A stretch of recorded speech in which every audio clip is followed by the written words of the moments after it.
Greetings, greetings. Welcome to the Foul Play YouTube channel. Open mic number 177. Hello, everybody. Hope everybody's doing well today. And in the things that you're doing in your life, we're going to go again with more Jodi calls. See what we can get into. And I apologize. I need to clear this up right away. Other night, I said there's 43 calls in this time frame, 125:06 to 2:15. It's 34. I just had a brain aneurysm when I said that. It's 34 calls. It's doubtful that we're going to get through all of them tonight because some of them, well, several of them are, are 15-minute calls. So, it stacks up. When you've got several like that, you can easily burn a couple of hours in a very short amount of time. So, some interesting things from that last little batch of calls. Nothing too, certainly no case shattering stuff, but again, it's the relationships and things that were going on behind the scenes. So anyway, with that said, I'm going to let everybody say hello here in Discord with me, or not Discord, but StreamYard with me, right quick. Rhonda?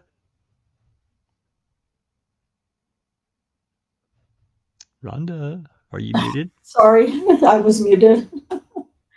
Hey, hi, how's everybody doing?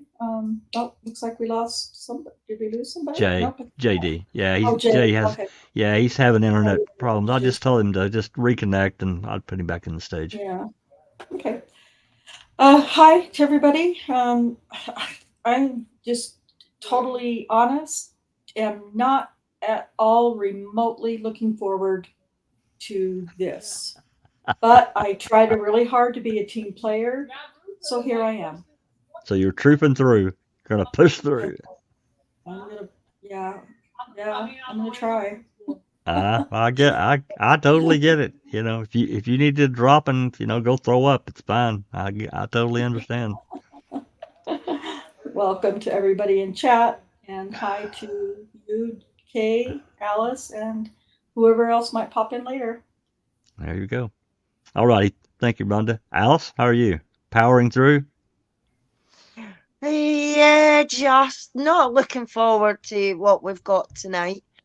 To be honest, I'm looking forward to being in the company that we have tonight on the panel Sure. and in chat. But I think that's about the only thing I'm looking forward to these calls. So nice to see all the usual suspects in chat. Hello, everyone, and hello to my beautiful panel. Let's go. Thanks so much, Alice. And Kay. Hey. Just returned from visiting Daniel for several days, so that was nice. I haven't seen him in person for quite a while.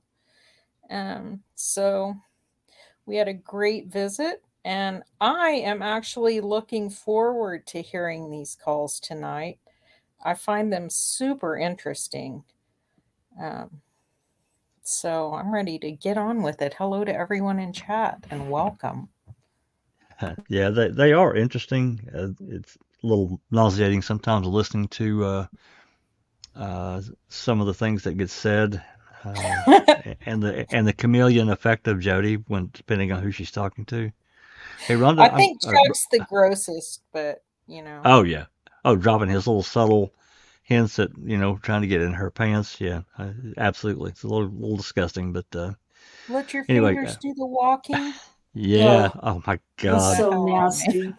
Rhonda, I'm gonna pop something. I'm gonna pop a highlight on the screen, so that's me doing it. Just letting you know. Okay. I want to pop this in here.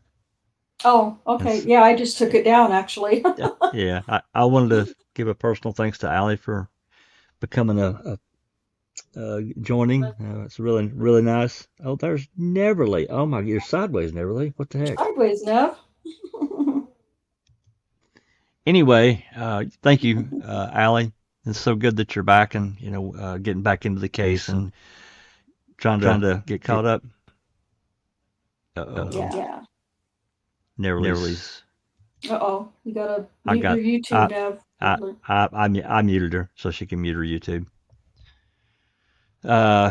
Nice to you're back and you're getting back into the case and trying to get caught up on events of since you things that you've missed. So it's really good. Anyway, these calls, from the standpoint of difficult to listen to, it's kind of like looking at a car wreck in a way. You don't really want to see the really icky stuff, but you look anyway, right? That's kind of how I see it, because some of it is just gross. Some of it's just gross as hell to me. I'm sorry, it just is. It's just gross. But okay, before we get started, I'm going to pop this on the screen just because, to show you the list. I actually created this Word document. It's a little easier to read than the plain text. And of course, this shows, this is the phone, the to be left. That's, I guess, to identify that as the phone that's in the jail. It's got the number, and then the date. You can see here the date, and then the time, 1756 for this first call. And this is some kind of identifier string for this specific call. And anyway, there's, like I said, there's 34 calls. No jail visits this time. And as you can see, well, you can't see that from here. I can see it on my end how long the calls are. That's another file or another screen I have to open, but I'm not going to do that. It's unnecessary. So let me pop this off, and I'm going to pop this others on. And while I'm doing that, Rhonda, can you say hello to everybody right quick while I'm getting this other file ready? Sure, I can. This will be the highlight of all of this calls that we get to listen to. So we'll start with Allie. Allie was super early. Hi, Allie, and welcome. And Kay in the chat and also on panel. It's great to see you again, Kay. And Jaznaz Gaming, J-Jax in the chat, and Random Pieces, hello, and Gloria, and Crime Vault, hello, Nan's Life 7, hello, and how are you? JD in the chat and on the panel, and Graham Moss, Sherry Lynn Pantillo, and Under Your Scars, Allison Wrongful Conviction Land in the chat and on the panel. Anthony Hills, he's got his eyes on me. He's monitoring me because I made a little snarky, funny comment in the chat earlier. And let's see, Justine J, great to see you here. And let's see, Pete Moss. Hey, Pete, how are you doing? Great to see you. And for now, I think those are all the names that I can see. Okay, great. And before we start, are there any questions that you've seen pop up? I haven't, but I haven't really been looking that close. Any questions that we can address before we get started? No, we're all Not really. good. Just people saying hello. Okay, good. Okay, so this first call is, we're starting on January 25th, and there's there's 4 calls on the 25th. And this first call is at 17:56, which is 5:56, almost 6 p.m. in the evening. And this first call, I think, is 11 minutes and 43 seconds. So let me get that to the stage. There we go. So here we go. First call. This call is subject to monitoring. Based on the number dialed, You have 40 minutes remaining on your card. Thank you for using Evercom. The number is now being dialed.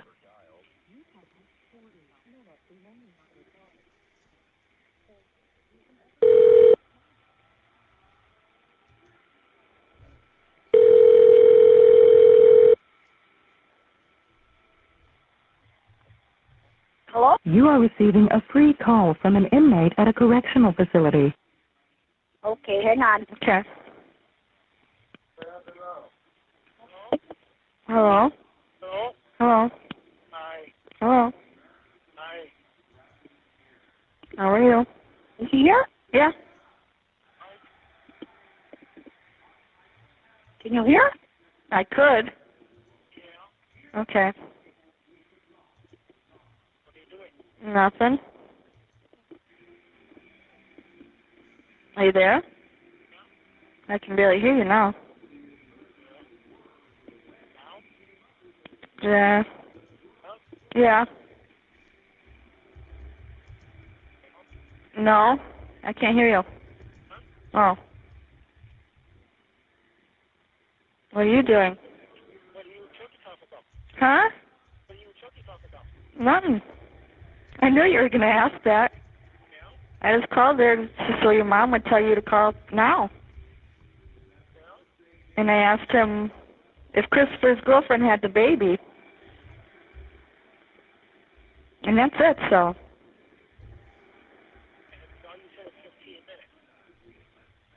Pretty much, yeah.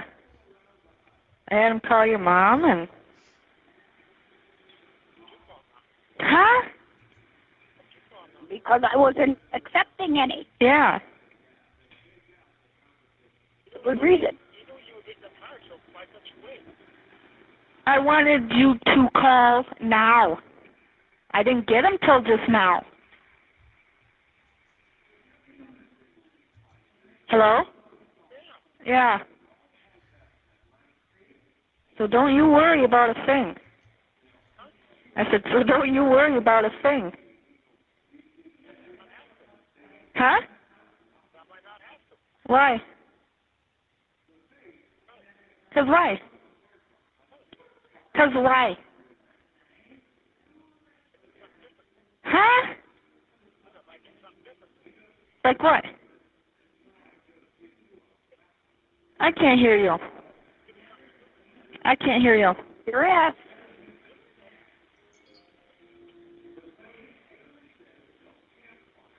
Hello? I don't kick your ass.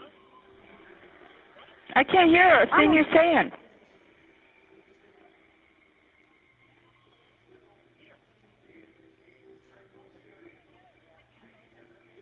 Hello? Here? No.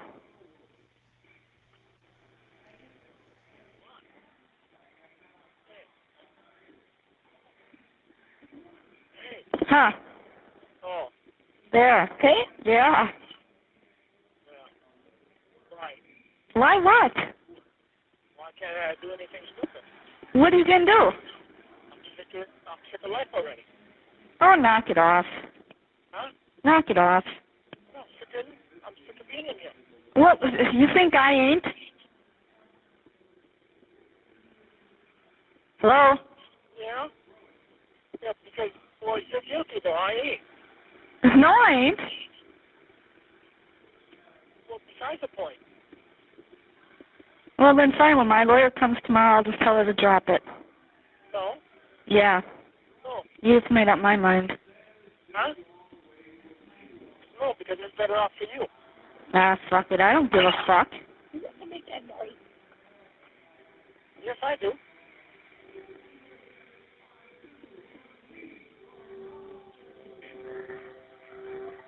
That's all I wanted you out. I want to be out too, but it don't look like it. Why? Because I don't get what I want. Tomorrow. Until you beat me out before I get out. You don't know that. Yes, I do. Have faith. Hey, I'm losing it.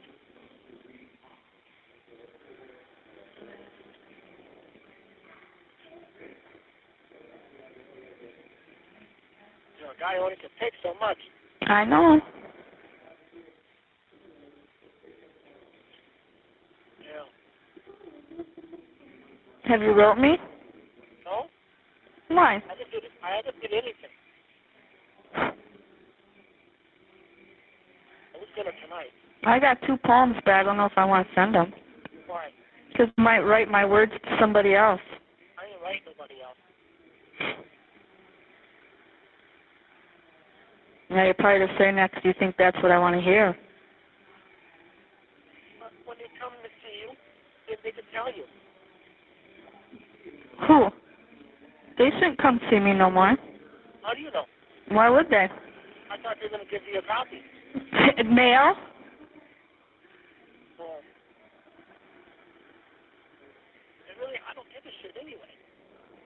care what they do. I ain't got nothing to hide. Those are crooked cops. Yeah.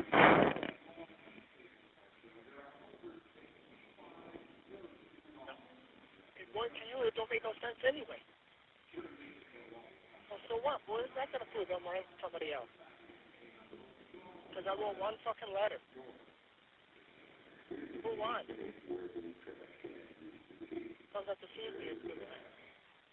I can't hear you. What? The one that she came up here. Yeah. So what? To you, huh? Well, she did shit for me. She put shit in the paper and everything else. I'll come for you. Alone, though. Even if I gotta drive in the dark.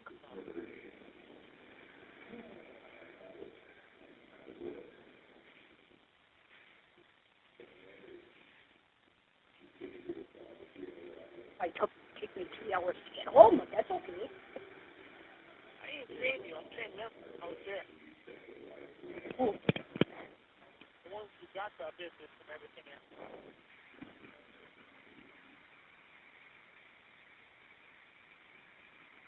Come up by you? I don't give a fuck about no business. I care less about business. Is she on there yet? Yeah.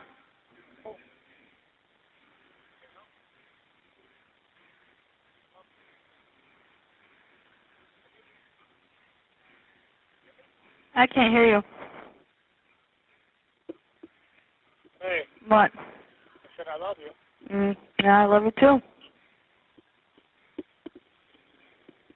Well, your lawyer coming up tomorrow? Yeah, she called, said she'll be here tomorrow afternoon. Yeah. Well, see how much probation you get off there. Unless you get it all off. I doubt it. I'll try. Try what you can do. I don't know. She seems like a bitch, according to her letter. Well, Yeah. you just tell her you want your probation off. Well, Stephen Weiss sent her the papers or whatever. I don't know. Yeah. I don't have beer in my house anyway.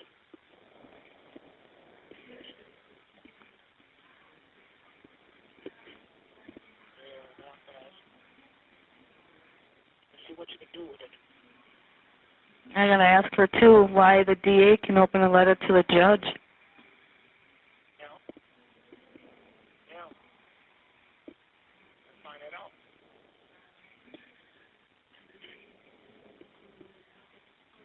Yeah, I've been sitting here waiting and waiting for a letter. From who? I wonder. From me? Yeah. I gotta be in the mood to write. I don't. According to the letters, you can read that. This call may be monitored or recorded.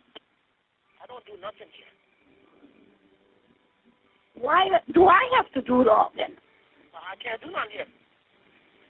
What am I supposed to do here? I can't get out there and do property. I can't make phone calls when people accept them. It's only so much time in a day. Jerome, what's his name? Gerald, Yeah. I got no numbers. You ain't got his address? Yeah. Well then, that's what you need. His name and his address. Well, I'll write them. Then fuck it then. You don't have to call them at all. You can tell no man, tell Chucky, fuck that business. Knock it off. Investigator too. Knock it off, Stephen. Fuck it then. You just hang up. He hung up. That doesn't make it look good either when they're recording everything, you know. No. I don't know. He's been hollering at me. I don't know what for, though. Of course, I'm trying my best. I know. And that's all you can do. There's only so much time in a day. Yeah. I got chest pains. I'm scared I'm going to have a heart attack. Yeah. I don't know. You'll get over it. Yeah. I have my days too. All right, well, I don't know. Tell them to call. I'll call Friday night. Are you gonna be home? What time's good? 6 o'clock. Okay. Try and relax. Yeah.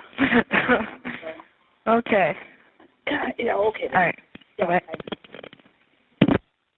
Thank you for using Evercom. Alrighty. Well, gas in the match every time. I love you. Yeah, I love you too.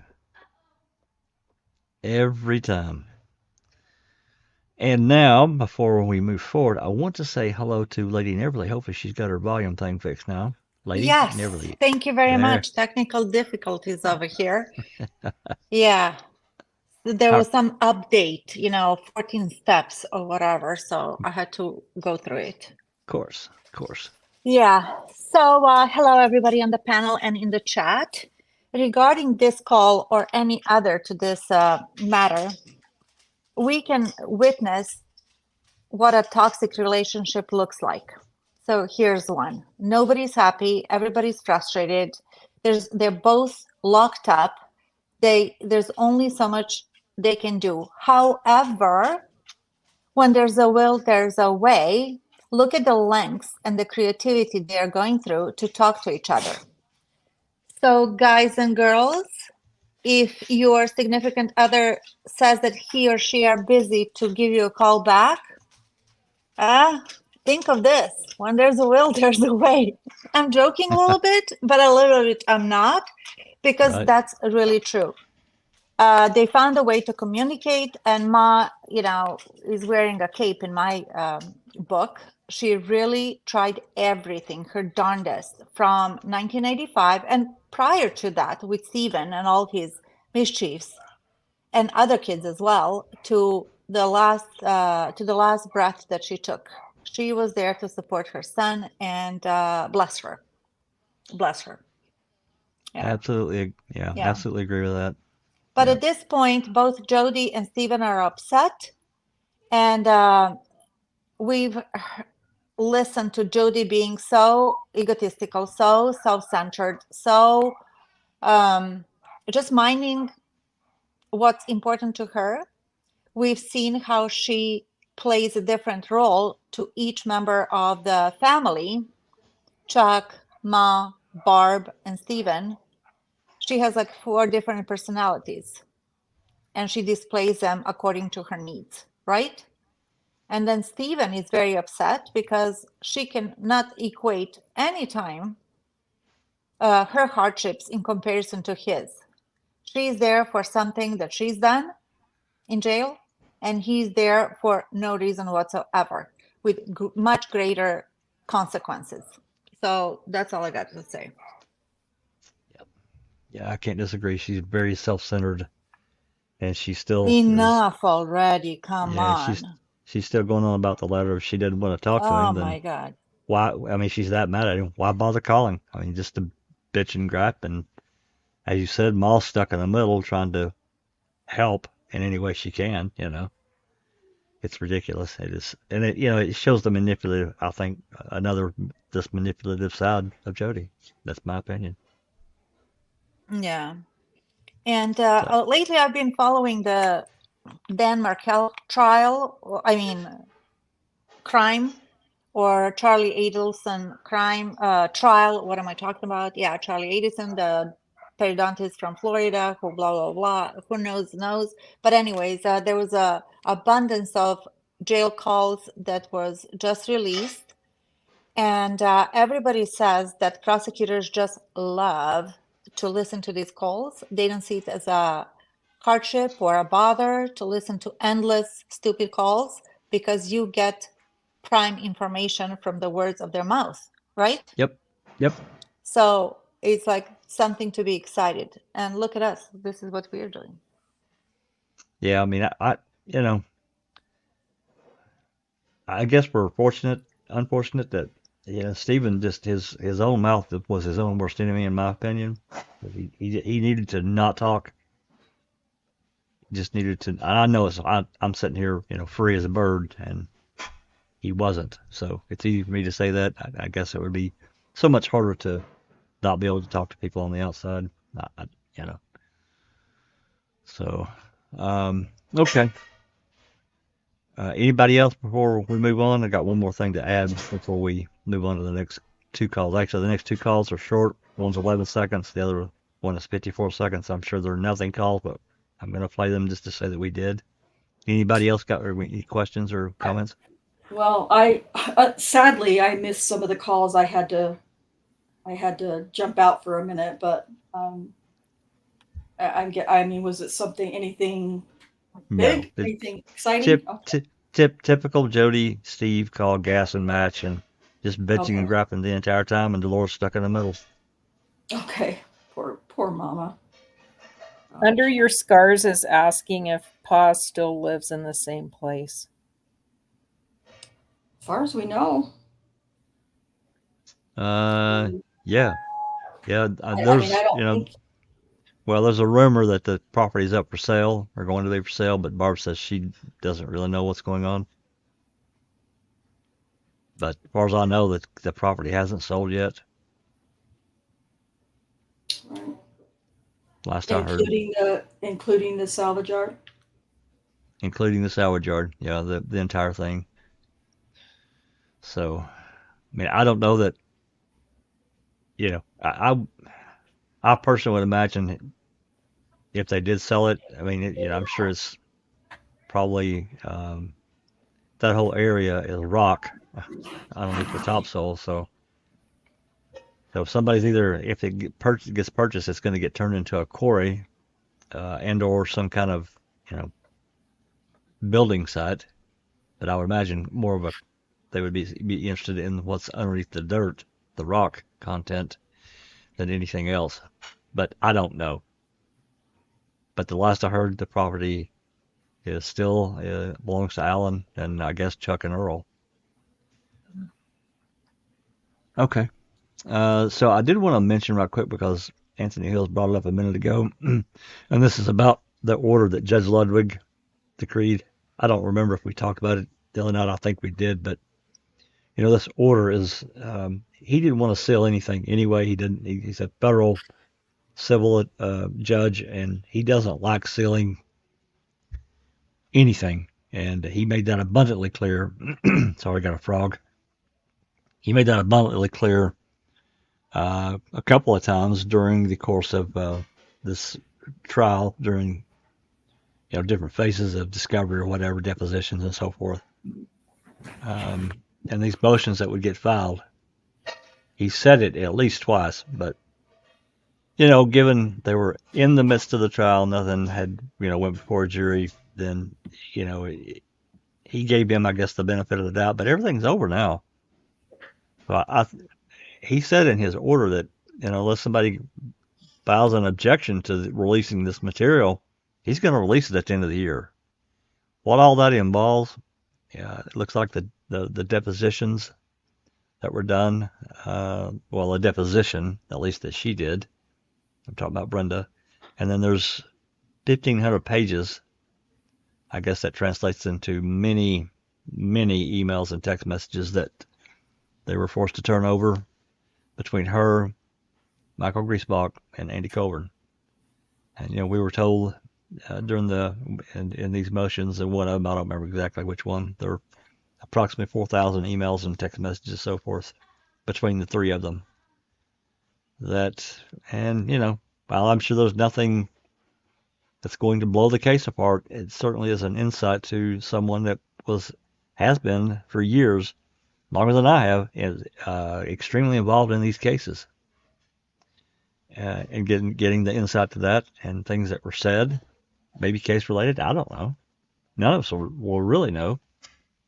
But it definitely shows I think a definite connection between the civil trial and convicting a murderer, because Brenda was involved in both, and so was Griesbach, and so was Andy Colburn.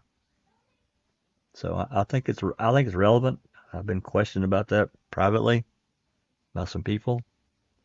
What do you think you're doing? What gives you the right? Blah, blah, blah. Well, I live in the United States and I have the right to free speech, If you I don't was want to just listen going to to what's... say freedom. Freedom gives me Yeah, the right. yeah, unless you're trying to censor me in my mouth, If that's the case, then we got a different conversation.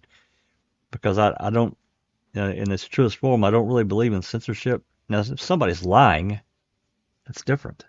I'm not going to lie to anyone, if we're able to get this material, which if it's released, I think Cherie's, whatever means we have to go through, we're going to get it and we're going to present it.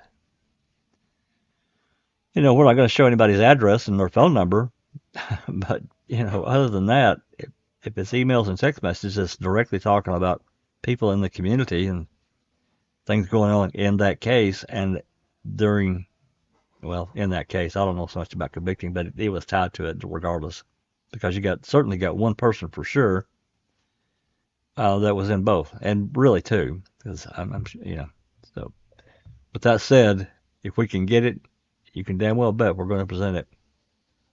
It's just like these calls here. So anyway, let me pop this back on the screen, and we're going to move on. This next call is, like I said, I think it's 11 seconds.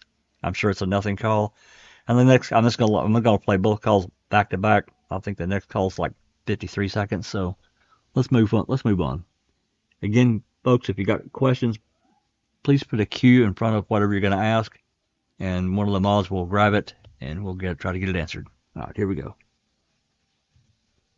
This call is subject to monitoring and recording. Thank you for using Evercom. You have made an invalid selection. For English, press 1. All right, moving on. Thank you for using Evercom. Based on the number dialed, monitoring and recording. Thank you for using Evercom. Thank you for using Evercom. The number is now being dialed.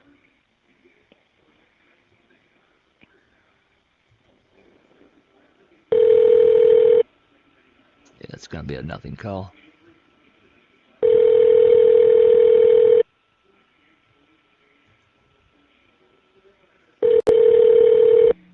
You are receiving a free call from an inmate at a correctional facility. Hello? Yeah? Do you think he'll try back? I don't even know. Oh. I wasn't tell you if he does. Tell him to write me and mail it out tomorrow, and I'll mail his tomorrow. Oh, okay then. And then That was him calling again. No. And tell him I love him. Yeah, okay then. All right. Yeah, bye. Thank you for using Evercom. Well, an almost nothing call. She calls Dolores again. Okay. So this next call, both those calls were at, let's see here. The first one was at 1948, which is almost 8 o'clock. No, I'm sorry, 1832. I apologize. I looked further down the list. 1832, so that's 6:32, and then 6:34. So back to back. That was just a few minutes after she got off of that first call. This next call is at 1948, which is 12 minutes to 8 p.m. And it is I'll pull up here. This is a 7-minute and 45-second call. So unless anybody's got anything, I'm going to play it. Here we go. This call is subject based on the number dialed. You have 27 minutes remaining on your card. Thank you for using Evercom. The number is now being dialed.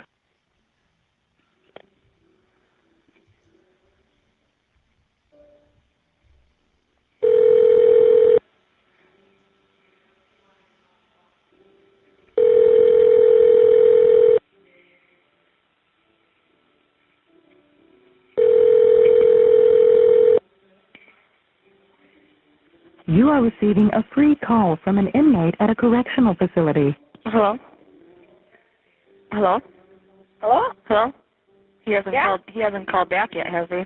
Well, hang on. You can talk to him. Oh, okay. Talk now. Hello? Yeah? Hey, What? don't do that. Don't do what? Hang up. Why? Why? Because I worry. Are you there? Yeah? Because I love you. Now you got me crying, you asshole.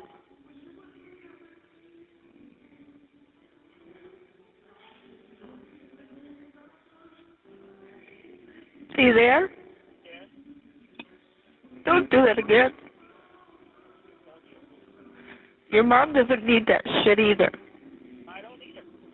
Well, no shit. Have a little fucking patience, though. Everybody's doing what they can. I know that, Steven. Things don't always go your way, but in the end, it'll work out. Don't worry. And don't worry. It will. Just give it time. I know that. I know that.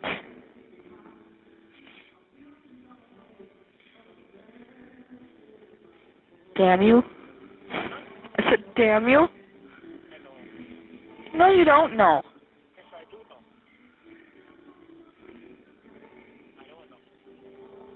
I was just lecturing you in a letter. I was just lecturing you in a letter. I know that.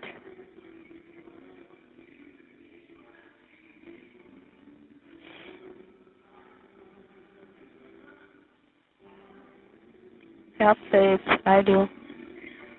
Have faith, I do.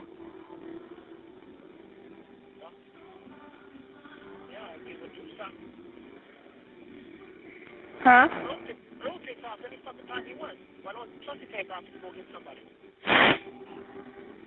Talk to him about that. I talked to him 100 times already. Chucky don't leave even the house. I know that. You don't want to go anywhere. Locks himself in the house and stays there. Well, I get out in 30 some days.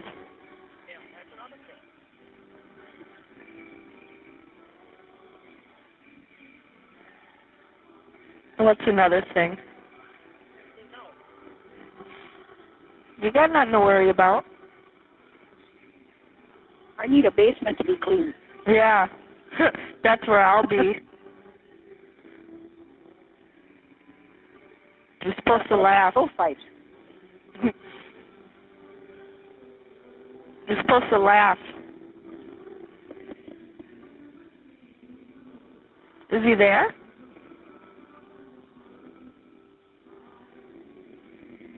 Hello?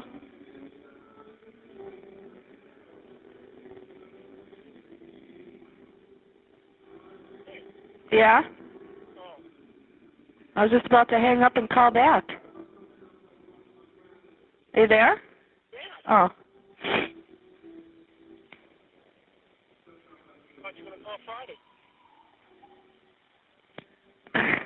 I had to see if you called back yet.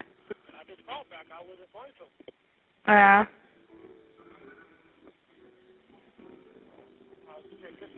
I'll lawyer tomorrow. I'll take something down there tomorrow.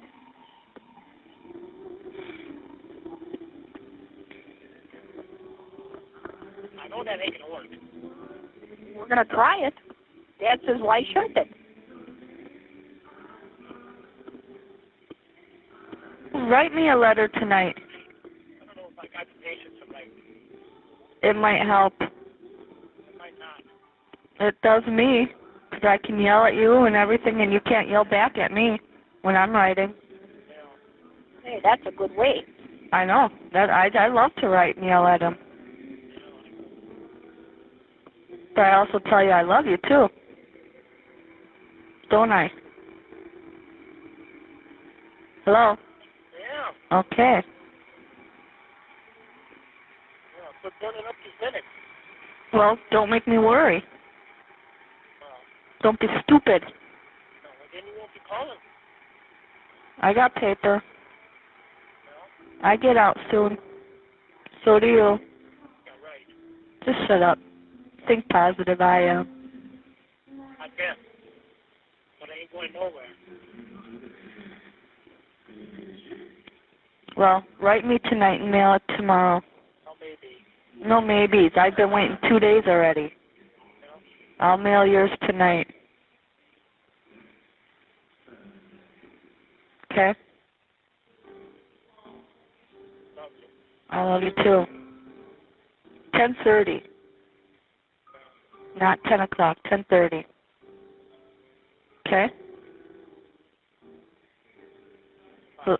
Huh? I suppose, yeah.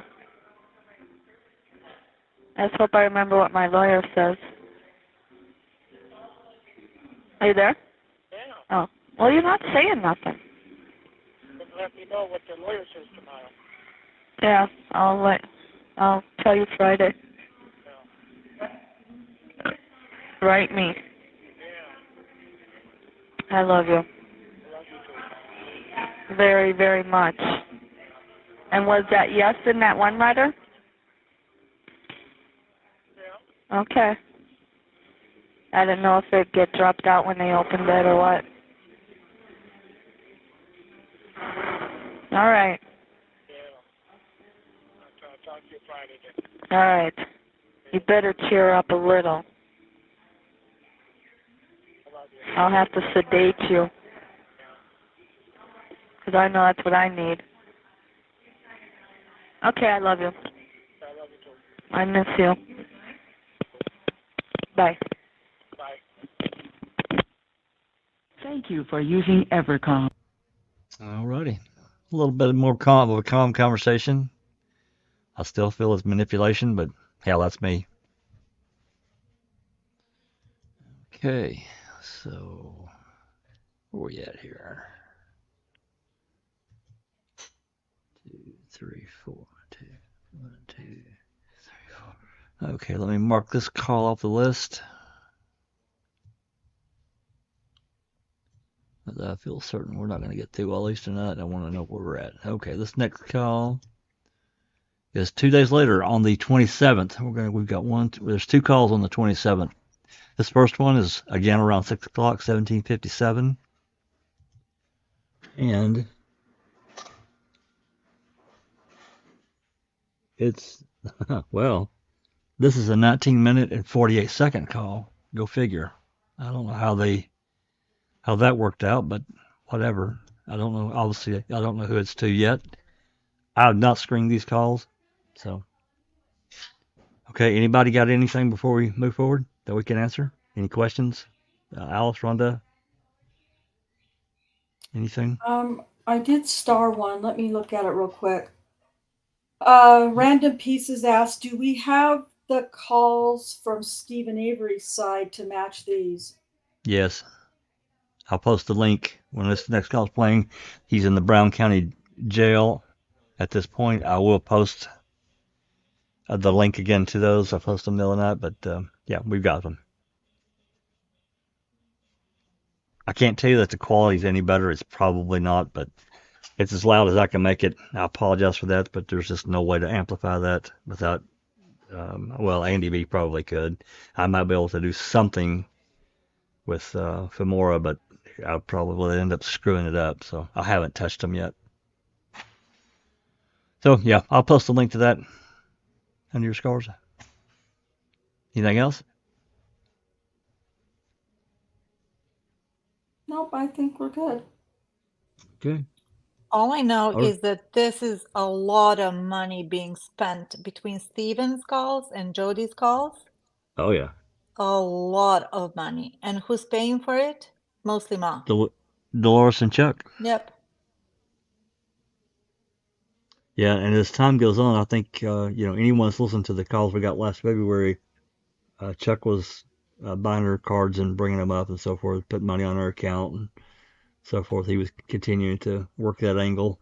So, Yeah, what it but Jodi does not, I don't know if she was aware at the time. She certainly does not sound appreciative of what the Averys are doing for her, good, Oh, bad, no. and all. You know what I mean? Yeah, absolutely. They took her on like family. Her own family. Her mom contributed what, $20, she said at one point? I think that's about it. But it's like, go do this, go do that. Did he call? She doesn't even say hi. She's like so presumptive and kind of expects to be taken care of, almost spoiled. You know what I mean? And then she cries wolf. Yeah, it's Yeah. all me, me, me. She's It's all you, me. you said it earlier. She's so self-centered. It's it's hard to get by or get around anything else that I can derive because it's all about her. So Now you made me cry. yeah. Boo-hoo.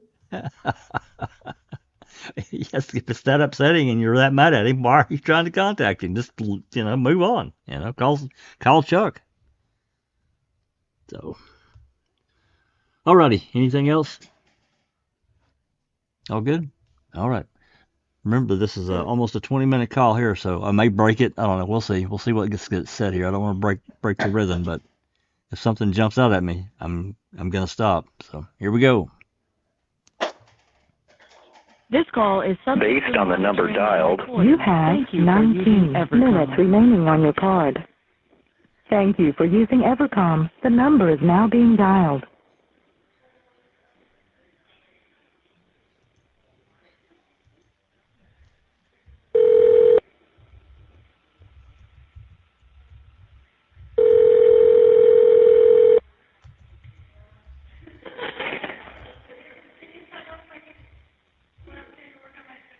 You are receiving a free call from an inmate at a correctional facility. Hello? Yeah? Yeah. Hang on. Oh, okay. Here we go. Okay. Hello? Hello? Hi, honey. Hello? That's all? What else is there? Huh? What else is there? You don't seem like you're, about nothing, man. Huh? Don't seem like you're about nothing. What am I supposed to be about? Well, a little bit more, something. Oh, maybe if I would get a letter from somebody that supposedly cares about me, maybe I would. Oh my God. Have you got pencils there yet, Stephen? Yeah. How long you been talking to these cops? Not long. Why? 3 hours? No. What do you mean, no? They were here that long, but I didn't talk to them that long. I guess they were here that long. What's really going on? What do you mean? You're always talking to the cops. No, I'm not. I call your mom every time I talk to them. How many times did you talk to them already? I don't know, 3?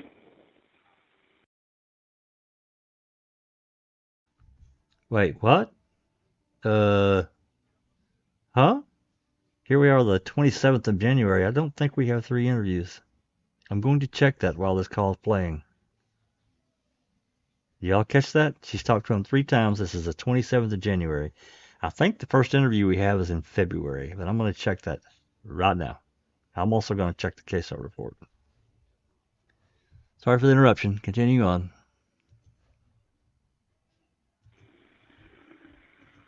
That day they were here for the 3 hours is when I went to the hall. And they questioned everybody up here. I didn't know they were here that long. The one from Calumet? Yeah.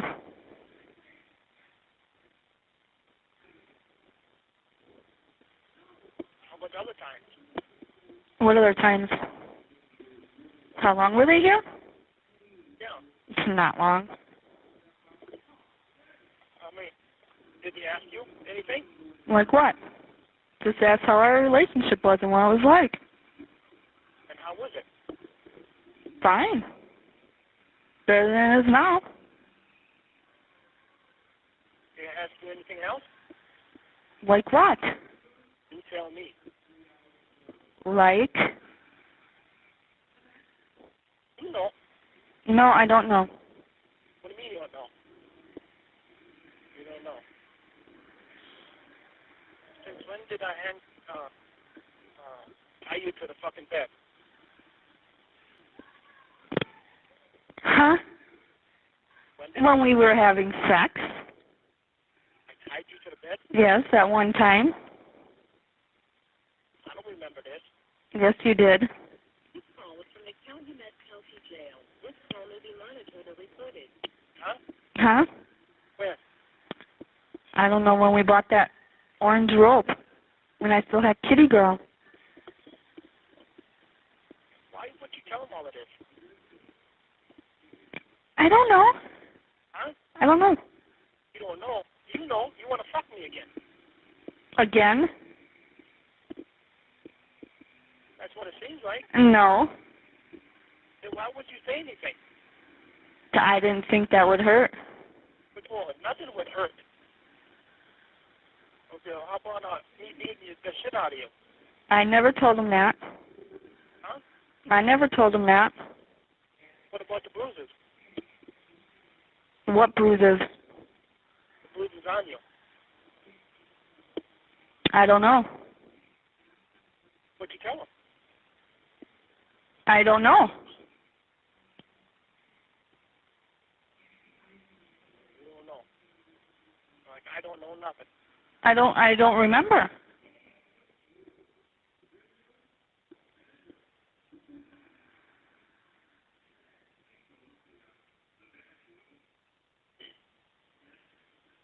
Relationship is good. I tied you up to the bed. I beat the shit out of you. I never told him that.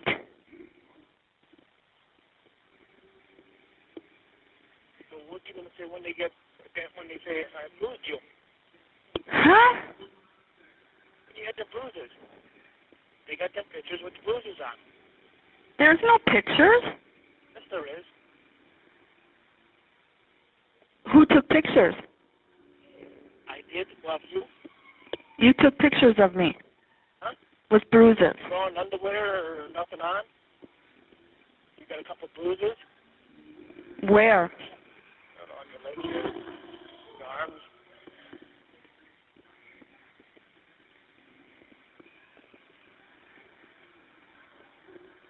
I didn't know this.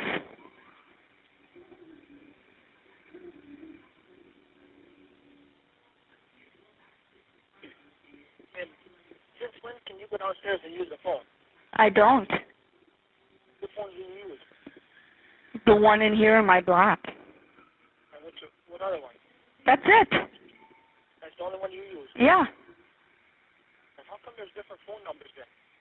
I don't know, Stephen. Did you ever notice whenever I called you at home there was different numbers? No. They were all the same number. I don't know. I'm gonna pause it right here just for a second, just to catch up a little bit. And we covered this a lot the last time that we had this last batch of calls, because I think or actually it was the first batch. There is a recorded interview, not recorded. It's a report in the CASO report of Jodi being interviewed on the 19th of January. The next report, I'm not going to pop it up, but I'll tell you.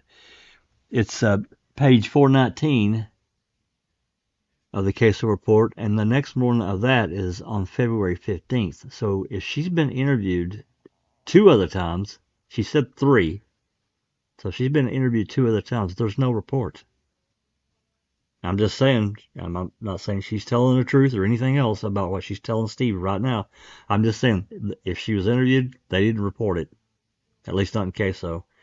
I guess I can check out the DCI reports, and I will. I won't do it now, but I will do it later to see if there's any kind of report there because that did happen, as we all know.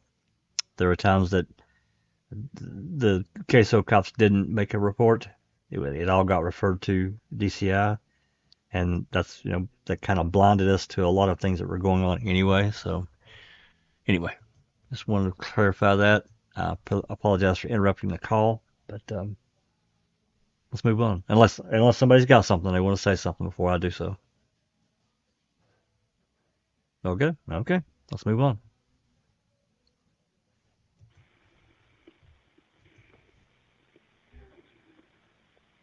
So when was the last time you talked to him? Who? Cops. That time I called your mom. That was the last time. Yeah. I told you, they don't come here.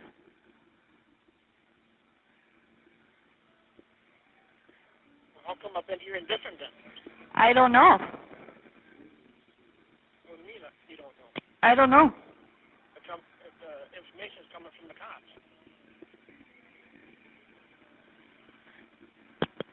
That was the last time I talked to him, was when I called your mom just recently. And the time before that is when I was in the hole. Or did you call from the hole? I didn't call.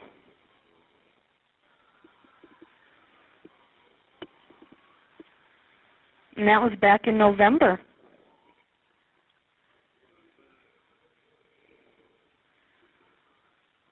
What phone did you use to call Chucky? The one up here.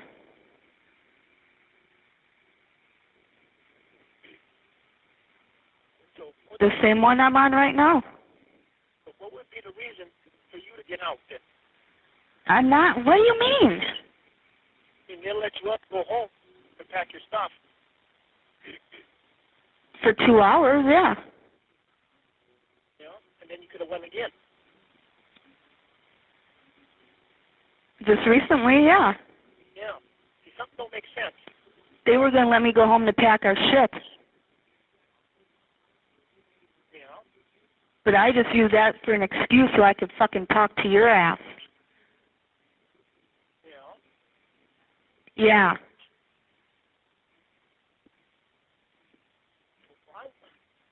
The only thing is, you know what kind of fucking trouble I'm in? You know I'm looking at a life bet this year. And then you go ahead and tell them that I tied you up.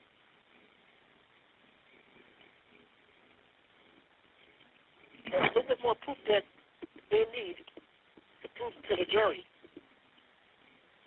I didn't think it would. You didn't think. Why don't you start thinking? Otherwise, you're going to be by yourself again. I probably am anyways. You are.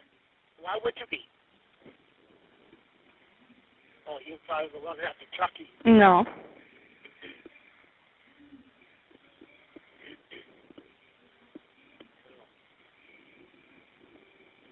If I beat this, you would never lose me.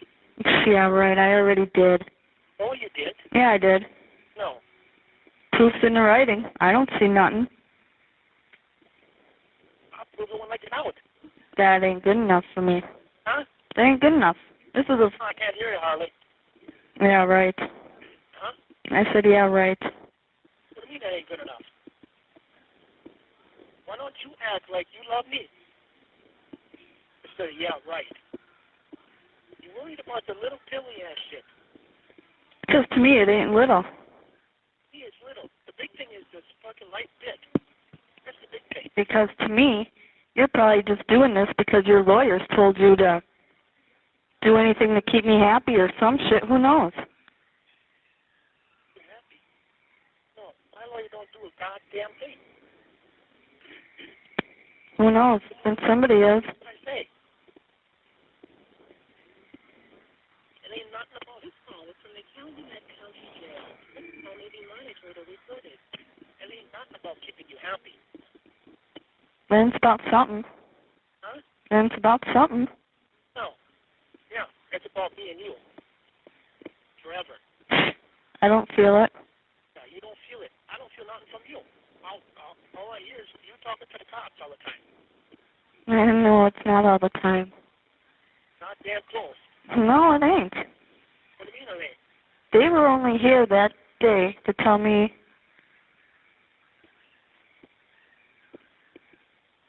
Tell you about the letter and the other shit.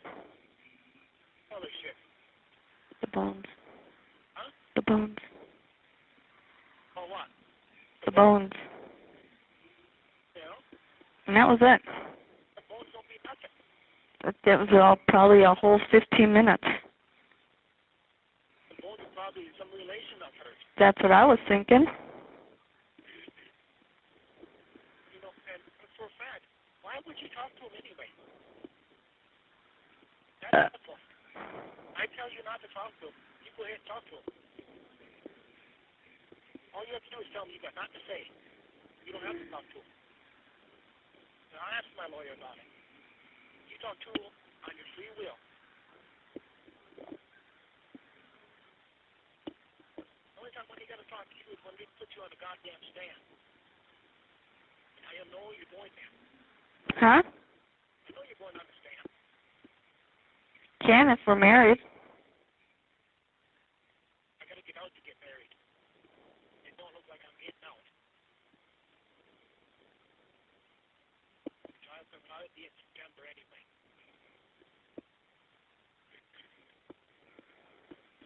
The only thing I always do is worry about your ass. Yeah, right. If you're going to turn on me. I wouldn't turn on you. You should know that by now. No, I don't. Well, you should. So what you all tell them?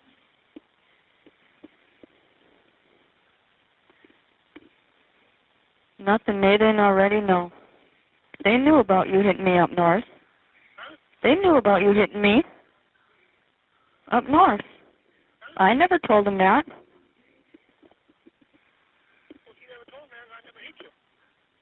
About the time up north. So what? It's got to come from you. It can't come No, it came from somebody else. from you. Because they told me about it. What you say? I said, I don't remember. I don't remember that happening.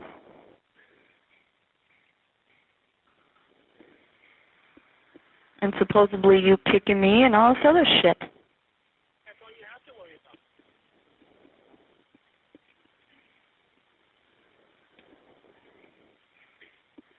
All you have to do is say you drink.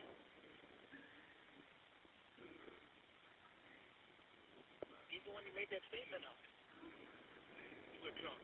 No, I wasn't. You can say you were. You weren't.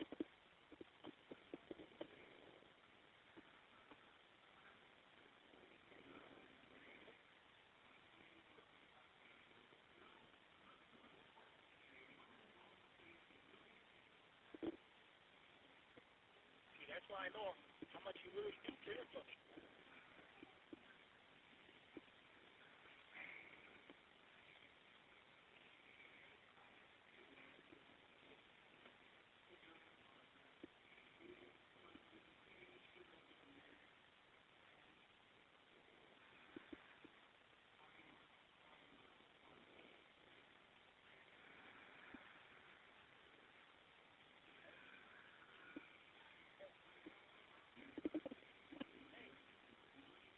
She's off of there. No.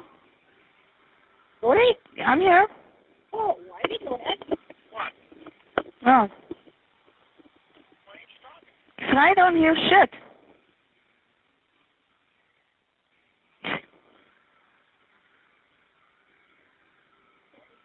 I can't hear you.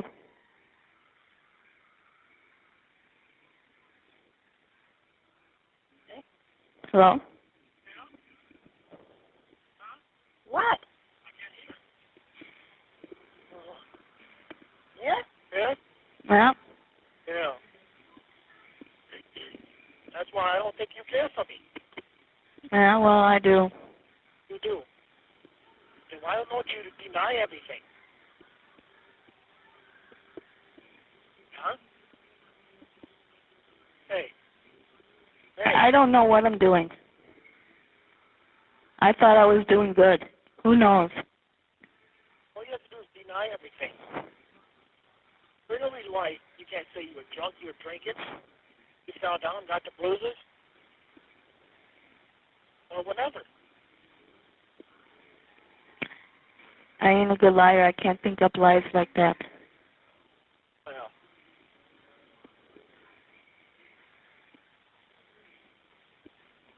Think of me instead of this Jew.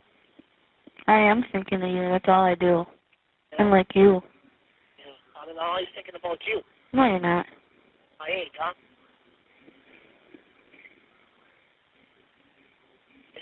If I wasn't thinking about you, you think I'd give you some money? If you were thinking about me, you wouldn't have wrote Debbie. But Debbie ain't got nothing to do with this. I need somebody. This call was from the President County Jail. This call may be recorded. I need somebody. There ain't nobody up here for me. I'm by myself. What am I supposed to do? Go nuts? I am. Yeah, you are. You got people to talk to. No, I don't. Yeah, you got women there. Doesn't matter. That does. No, it don't. 10 months by yourself. I wish I could. Yeah. You couldn't even spend it home by yourself. Yeah, I could. Well, you couldn't because you always had a home. No, I didn't. You did. When you first moved in, you never stayed home. Oh, well. See? Because I was always trapped in relationships. No? Yeah. If you could have sat home, look, if you couldn't even sit home when I was there. Well, let's go do something. I wonder why, because that's all I did.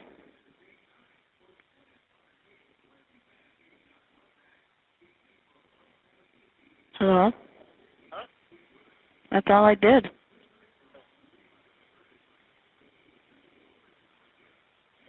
Now it might be over. Did you get my letter today? No? You have to wait till Monday then. Why? Don't get no mail Saturday. Why? Because there ain't no mail Saturday or Sunday. Where? Here. Why? I'm in through Friday, that's it. Really? Yeah. That's why it takes so long to get by you. And plus they read it, they take a photocopy of it, whatever. Well, you probably didn't mail one anyways. Huh? Probably didn't mail one anyways. If it's on its way. Hey, What? I love you. Do you?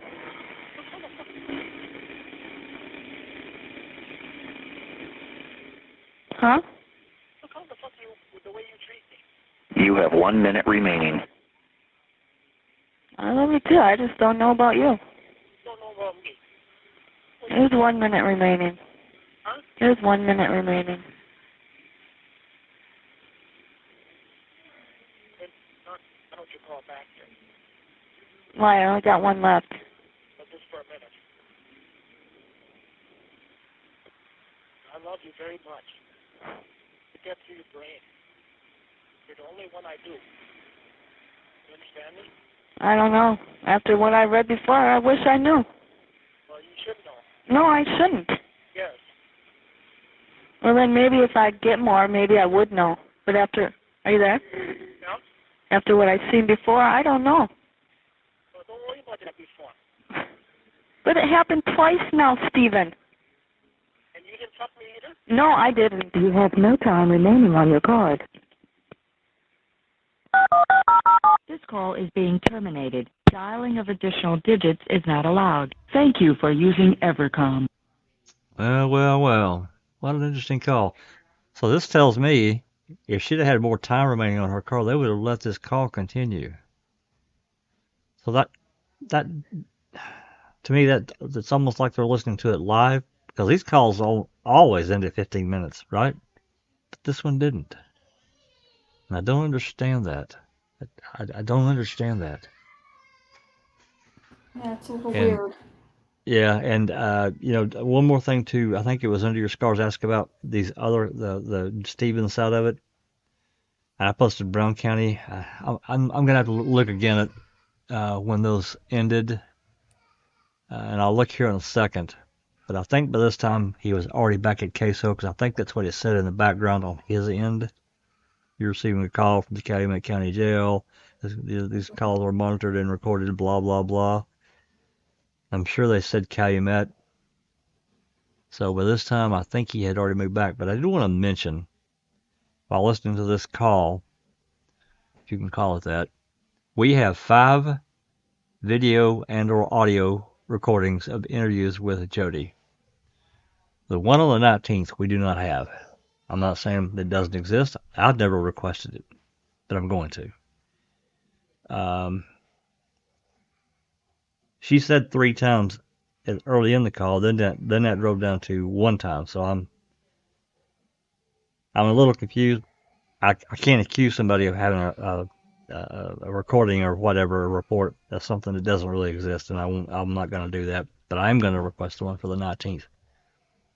And as far as let me look here while I'm yapping. Brown County, let's see if it gives a time frame here. They go from the 17th through the 22nd. So he's already back in Calumet County at this time. So I apologize for that. Some of the earlier calls would be in the Brown County jail playlist, but not this one. It will be in the Calumet County, and I'll get to the list for that as well here momentarily. Okay, this call. Jack, if I may. Yeah. Once again, we witness Jodi's self-centeredness. She never talks about Stephen. Hey, how are you doing? How are you feeling? Is it tough for you? I can't believe this is happening. Not necessarily about the details of the case, but Right. just something about him, what he's going through. That Yep. never, ever enters the realm of Jodi, right? Nope. And her nearsightedness and her vindictiveness, should I call it, maybe I'm wrong, help me understand, but with her, when she said, yeah, I told them that you kicked me, hit me, whatever, there was pictures of the bruises. It turns out it was a nudie picture with some bruises on. But she was just giving this information to the investigators because she was pissed at Stephen because of the stupid letter. Well, there was a report about it, about the one up north. There is a police report. So Yeah. it wasn't like, it. Yeah, go ahead. Yeah. I'm sorry. Yeah. What I'm trying to say, she could have diffused the situation, but when she gets pissed off, she sees red. Yeah. She doesn't think things through. And it's really pisses, I mean, what kind of relationship is this that the guy is constantly on a defense because Jodi? Then break up with him. Nothing will make her happy. Nothing at this point. A, she's confined in where she doesn't want to be. She has no money. She has no support. And then the latter, then, she's just making everybody's life miserable, including her own. There's no resolution to this situation. Look in the calls. Nobody is content, not happy, content. And he's constantly on a defense. And I'd be fucking pissed. It's like, what about me? Hey, Stephen, how are you doing? But no. Right. No. It's all about her. All the way She's through. so resentful. Yes. Yep, that's true. I'm going to pop this off the screen. Let me unshare this. So I'm going to share something else for Nan's live because she put a comment in about interview dates. Let me pop this in here. Jack, while you're preparing to share that, some time ago, Anthony asked a question. There was a rumor there's Indians buried all around that area of Manitowoc. True or false? I've heard that rumor. I don't know if it's true or not, but I have heard the rumor. So,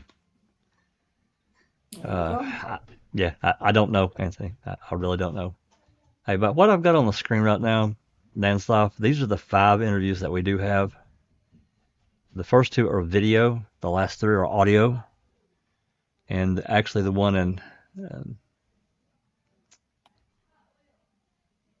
let's see here. I thought there was I guess this was the first one. I was thinking August, but nonetheless, the first 14/9/24, for some reason, it's dated before a later interview. Go figure. I don't know why they did. And 22, it's even dated or property tagged earlier than the other 2, and the interview is later.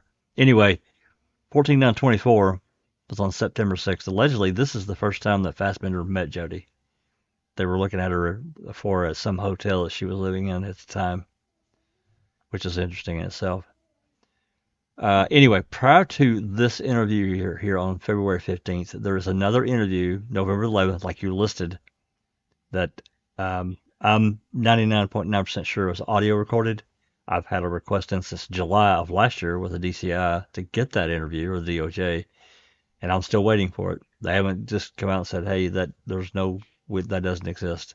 And they would have told me that I think they would have, if it didn't exist, they would have moved on, closed the open records request. In the meantime, I'm sitting here still waiting. I've sent numerous status updates and got nothing in return. So that's what we have in the interviews, the MAM case interviews playlist. These 5 right here. They're all interesting, but these last three are really interesting. Because they really put pressure on her to, you know, flip on Stephen, and she wouldn't do it. So, need to pop that off the screen. Stop sharing. I'll put the other one back up. These calls are a gold mine for the prosecution and law enforcement, right? Imagine sure. Kratz just smiling with that Cheshire grin on his face while Oh, jotting down and strategizing, right? Because yeah. they see they're fighting. So again, house divided.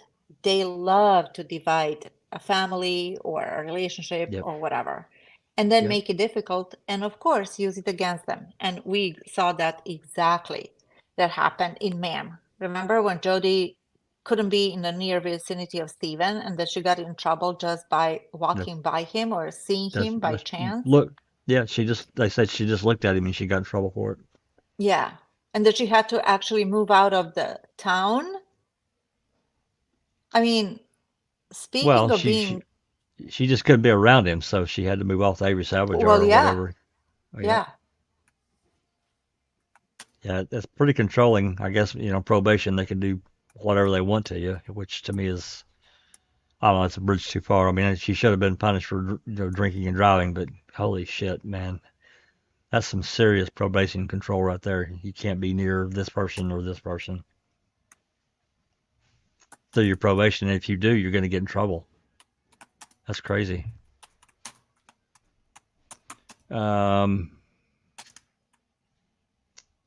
else before we continue on? Rhonda, do we have any questions or comments that need to be addressed before we move forward? I don't know, just folks making some, comments and stuff. But I need you to look in Discord too after you get this started. Just take a look. Let's see. I don't really see anything other than just people chatting back and forth, maybe. Duke says the cops were going to pay to get her out of town, set up financially if she agreed to flip on Stephen. Yes, I think we knew that. Anthony Hills, who drove her to AA after Stephen was jailed? Probably Ma. That or Chuck. Chuck may have done it. I don't know. I Chuck, can't answer yeah. that one. I don't think we have that information, actually. Yeah. Okay. All right. I think it's just some back and forth comments. Okay. All right. This next Well, call. sorry. No, go ahead. Duke No, go ahead. said, Duke's in the chat said the cops were going to pay to get her out of town to set her up financially if she agreed to flip on Stephen. That wouldn't surprise me. Yeah. Well, as I put it in chat over here, they didn't care if Jodi was beaten. They didn't care if she was R-word. Nothing like that. All they cared, if that was the case, to use it against Stephen and to villainize him. Sure. And she couldn't understand that. She thought that she was going to get sympathy and she's telling truth. She couldn't remove herself from that situation and to kind of look at it from a 30,000, feet kind of view. What's going on? It's a game. Well, yeah. I mean, her goal was to get that Ford F-350. She wanted that $25,000 truck all along, because she admits that in the calls we got last winter. She wanted that truck. She thought she was going to get her hands on it, and Chuck said they were going to crush it. And I'm thinking to myself, why would you crush a $25,000 truck? Why would you do that? It makes absolutely no sense to me at all. Yeah, she wanted a truck. Oh my God. Oh yeah, sell she your did. soul for the truck. Yep. Okay. And she said she was going to get that truck and sell it and give Rolly some money, and I guess she would, end up with a pile of money of her own. And of course that didn't work out. Anyway, all right. Let me pop this back on the screen here. All right. This next call. Let's see. We got one more call on the 27th. I believe it's a very short call. I don't know if it's a nothing call or not.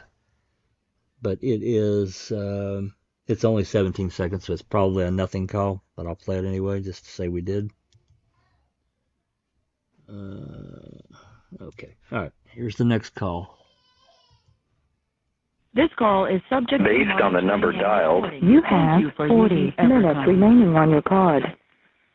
Thank you for using Evercom. The number is now being I missed a dialed. call here. Let's see here.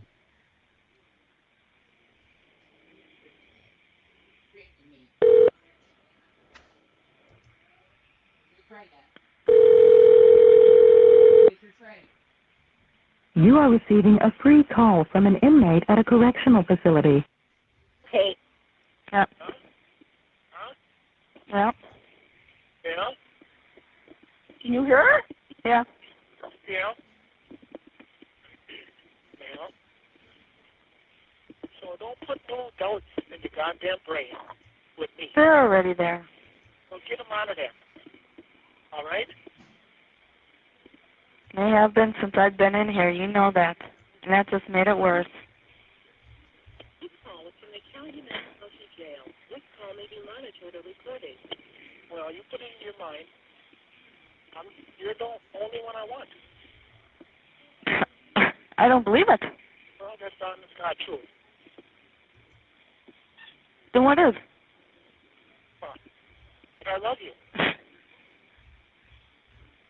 What, do you think I was lying to marry you? Maybe. No. You told somebody else that once too, though. Huh? You told somebody else that once too. Who? Who? Oh, Marie? Yeah. Well, that's after when I first... Well, you know what? That's what I'm starting to feel like. You're doing to me what you did to her. You know that's related. Well, but that's not true. I don't know that. Well, I do. And I told you 100 times. I don't even want to go out to your mom's if you're not there. No, you want to be somewhere else, so I don't know nothing. No. And hide everything. No. I got nothing to fucking hide from you. Well, if you got nothing to hide, you would live with my then. Because this is all over with. That's not the point. The point is I love you. That's the point. And I worry about all the time about you. Yeah. Then I would have got a couple letters already. Letters you got. I got other shit on my mind. Yeah, well, so do I. Yeah? Well, we all do.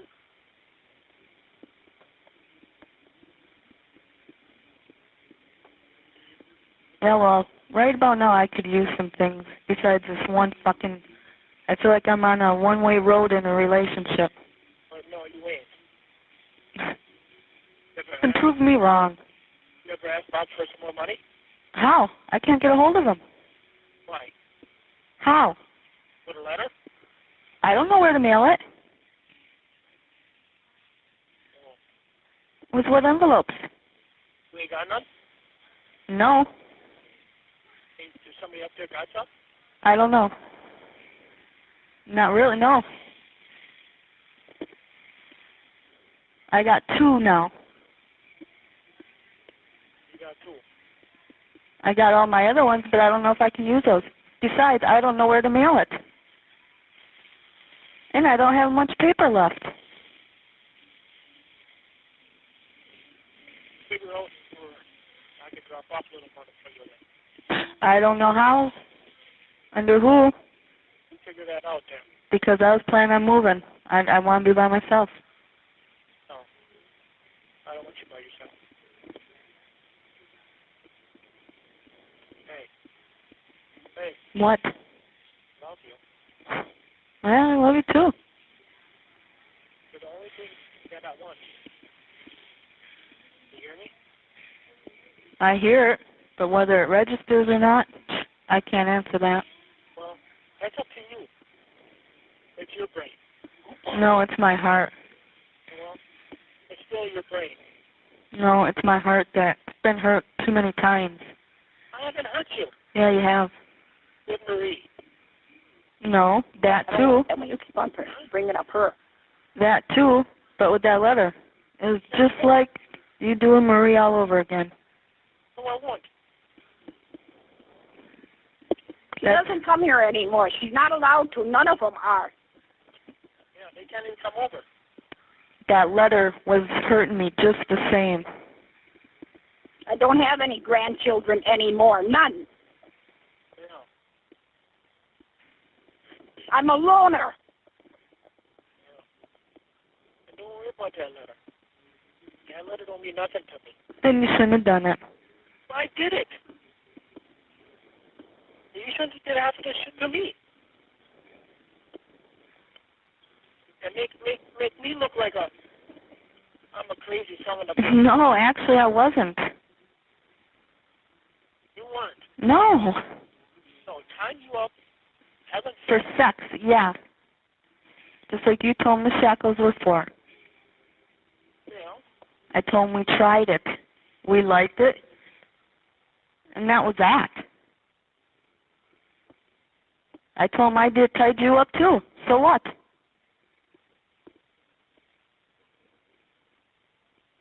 Are you there? yeah. You tied me up, I tied you up. That's what I told him. Next time, watch what you say. And if they come to you, tell me you want a lawyer present.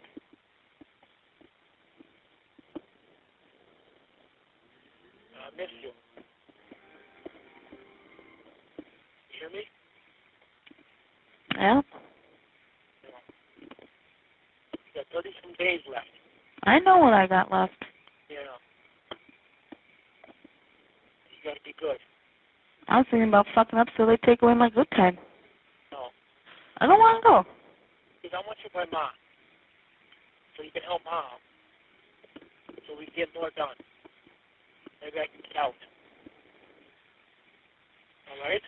If you care for me, that's what you should have planned. That's what I do have planned, but I don't want to be around your brother. You being with Mom I know that.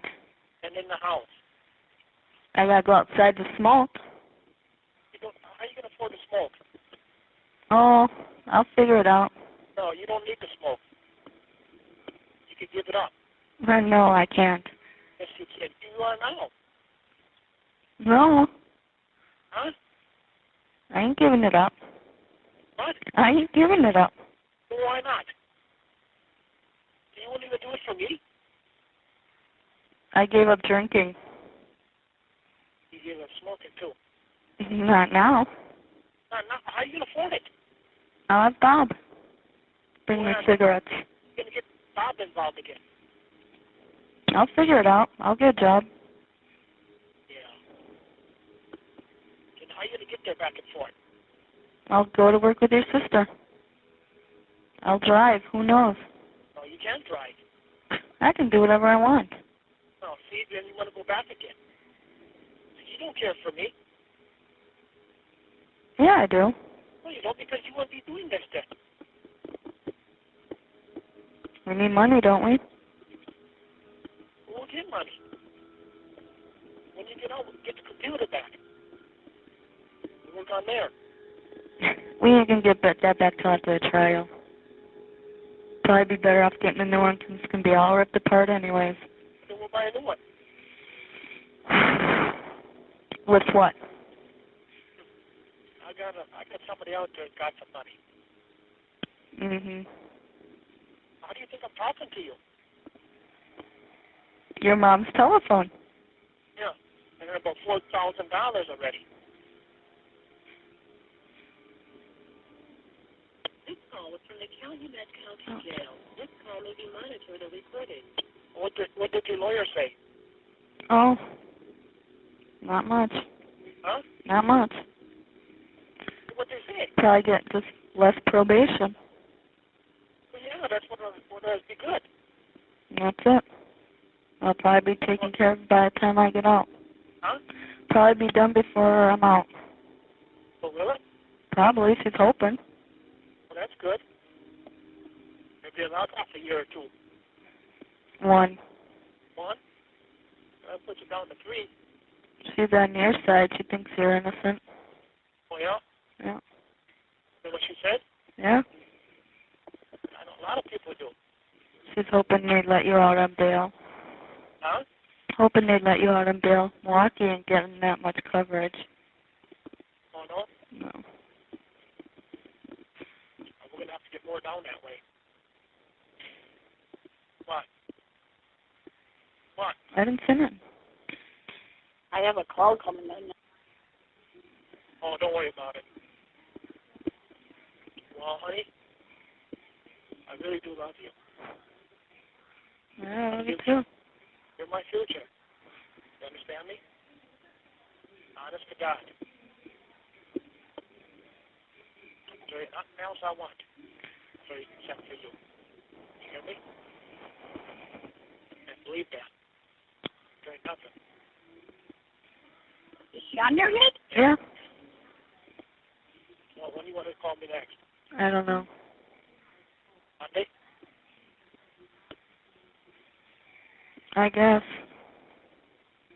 Just see about how we can get the money to you. Okay? I think I might know a way. I want it before 6, though. Huh? Before 6. I don't like this time. No? No, we can see what we can do. For Monday. For Monday? What time?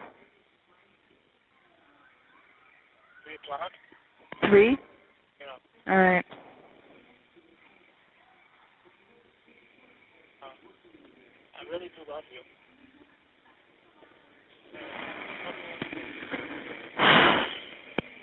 Huh?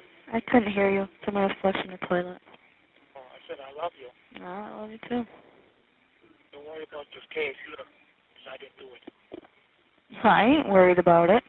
Okay. I got faith. Okay. I got more faith in that than us.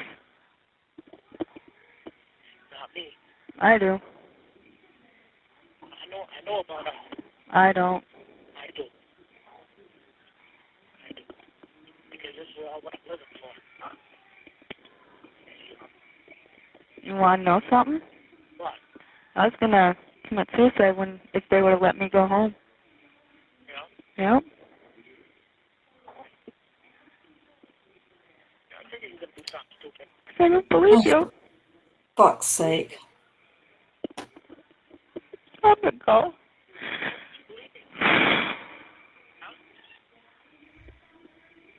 You're the only one I want. Understand that, honey? I'm going to go. Hey. Have faith in us. Okay? Hey. I don't know. Well, do it. Because you're the only one I want. I'm trying to do my best so I can get out. I don't care what I have to do. I gotta try something. Chucky didn't find nothing out about the junkyard? Not yet. Well, they got the papers now, but now I've got to get some more paperwork ready. The titles and that. What's up with the truck? What truck? The Ford. What about it? It's in the garage. You didn't sign it over to Rolly. Oh, I signed it, yeah. Well, Rolly knows. It was still my truck. All right? Ours? Yeah. No, I'm just worried because he'll take it and give it all to Michelle. Fuck that. No. That ain't the deal. Well, I don't know what the deal is because nobody tells me nothing. I just found out about the grandkids. I would have lost it. Yeah. And, just keep it going, huh? What? Huh? What? Huh? What? Oh. I says, it's always between me and you. You hear me? And I figure, when I get out, you get out. A week after that, we'll go down and get married again. Okay? We got more things to talk about before that happens. Well, I still want to get married to you. Bottom line, because I love you. There ain't nothing else in the way. You hear me? Well, 5. So now see what you can do with the money. Now let Arnold and then next time let Monday. Yeah. 3 o'clock. Yeah. Okay? Yep. Don't worry. This call is from the Calumet County Jail. This call may be monitored or recorded. I really do love you. Yeah, me too. There you go. Keep up the up, down. Okay? Believe in me.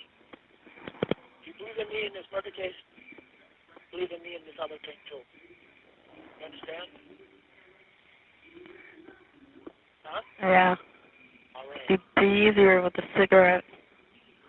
Well, try not to start up again. No. Yeah. It's too stressful. I need one. Hey, do it for me. Not now. No, After all this shit, fine. We'll talk about that later. No, there ain't no talking. Okay then, I suppose I'll talk to you later. Yeah. For a few minutes. Yeah. I love you. Me too. Yes, I'll talk to you Monday. All right. All right then, honey. All right. Really do love you. Yeah, I love you too. Okay then. Bye. Bye, honey.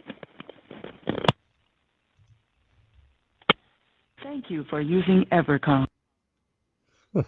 Lord have mercy. Hard to That listen to. did not sound like love to me at all. No. Wow. Yep. And I apologize. When I ended up looking at my list, I looked at the wrong call. That was a 16-minute call. So we have found out 16 plus, almost 17-minute call. And I did want to mention, I actually forgot to do this, the call before this one. When Jodi's talking, they're talking about the bruises on her. There was a little section of that clip, if you all remember, that was in Convicting a Murderer. You know, and this brings up another point of me bitching about open records request and not being able to get them, getting, you know, basically lied to. I requested these records last year, and what Wigger sent me was repackaged Avery calls. He did not send me these calls. I requested all of December, January, February, and up to March 6th when she got released. And he repackaged Avery's jail calls and said, here's Jodi's calls, and called it good, and took my money and refused to respond to any other request. I think he finally said, I fulfilled my statutory duty. No, you didn't. Did not. So I want, you know, I'm probably going to write a crap letter to the Calumet County lawyer there, or whoever, and copy the lawyers. They're all lawyers at the DCI, the DOJ, and bitch about it. Basically, he frauded me out of $33. I should have complained back then, but I didn't. Anyway, I'm done bitching about that. Anyway, you got to wonder if there was how that worked out, that they were able, someone there was able to get it. I'm not going to name any names on Convicting a Murder through open records request, and I was denied. There may be other people that requested these records and was also denied. I don't really know. So, pretty irritating, I can tell you that. All right, questions, comments before we move forward? We're coming up on the 29th. There's 2 calls on the 29th. Let me get my other record open here. And this next call is a short call. It's 17 seconds. 1, 2, 3, 4, 5, 6. Yeah, that's correct. It is 17 seconds. It's probably a nothing call, but I'll play it anyway just to say we've done it. All right, here we go. Based on the number dialed. Monitoring and recording. Thank you for using Evercom. Thank you for using Evercom. The number is now being dialed.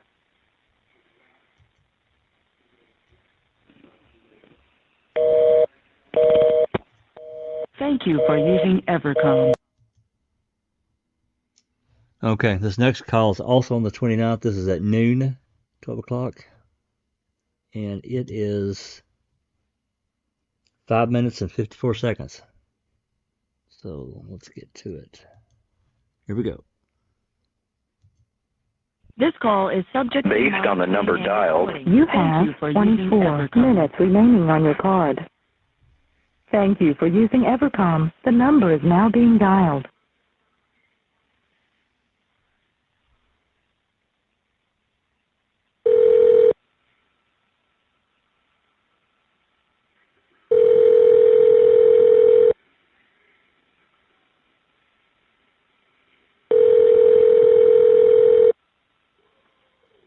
You are receiving a free call from an inmate at a correctional facility. Hello? Yes? Have you talked to him? Hang on. I thought you were calling tomorrow night. I was going to, but I was just called to see if you had talked to him yet. He's on the phone now. Oh, Here's Steven. hello?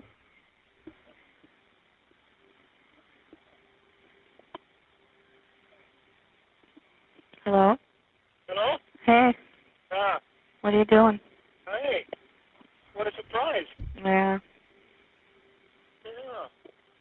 How did you know I'd be on the phone right now? I don't know. You don't know? Oh, you know. You felt that. Did you? No. No. No. How come? I just called to see if your mom had talked to you yet, and Oh. if you had said to call earlier. And it was busy, so I called the cell phone. Because I was pissed that you told me to wait till Monday.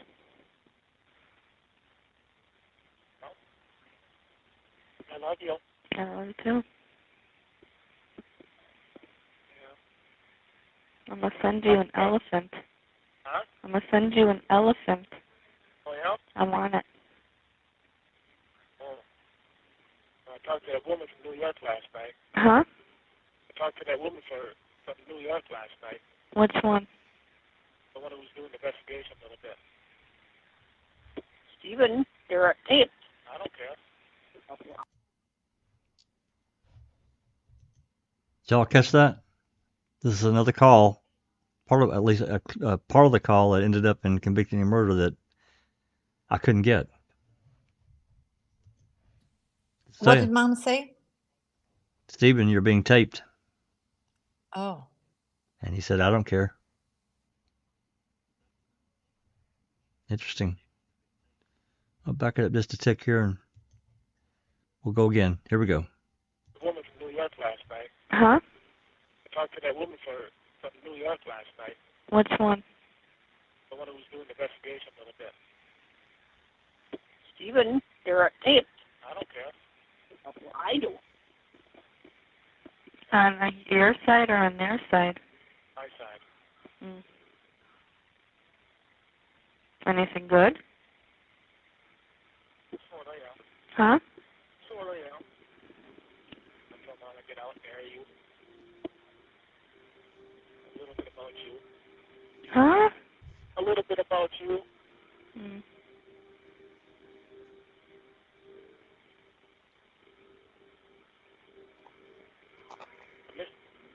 Huh? Hey, Huh? I miss you. Huh? I miss you. I miss you too. So how you doing? This call is from the Calumet County Jail. This call may be monitored or recorded. Huh? I don't know. Not good. Huh? Not good. Why? 'Cause I ain't. Huh? What? What's wrong? Everything. Huh? Everything. Like what?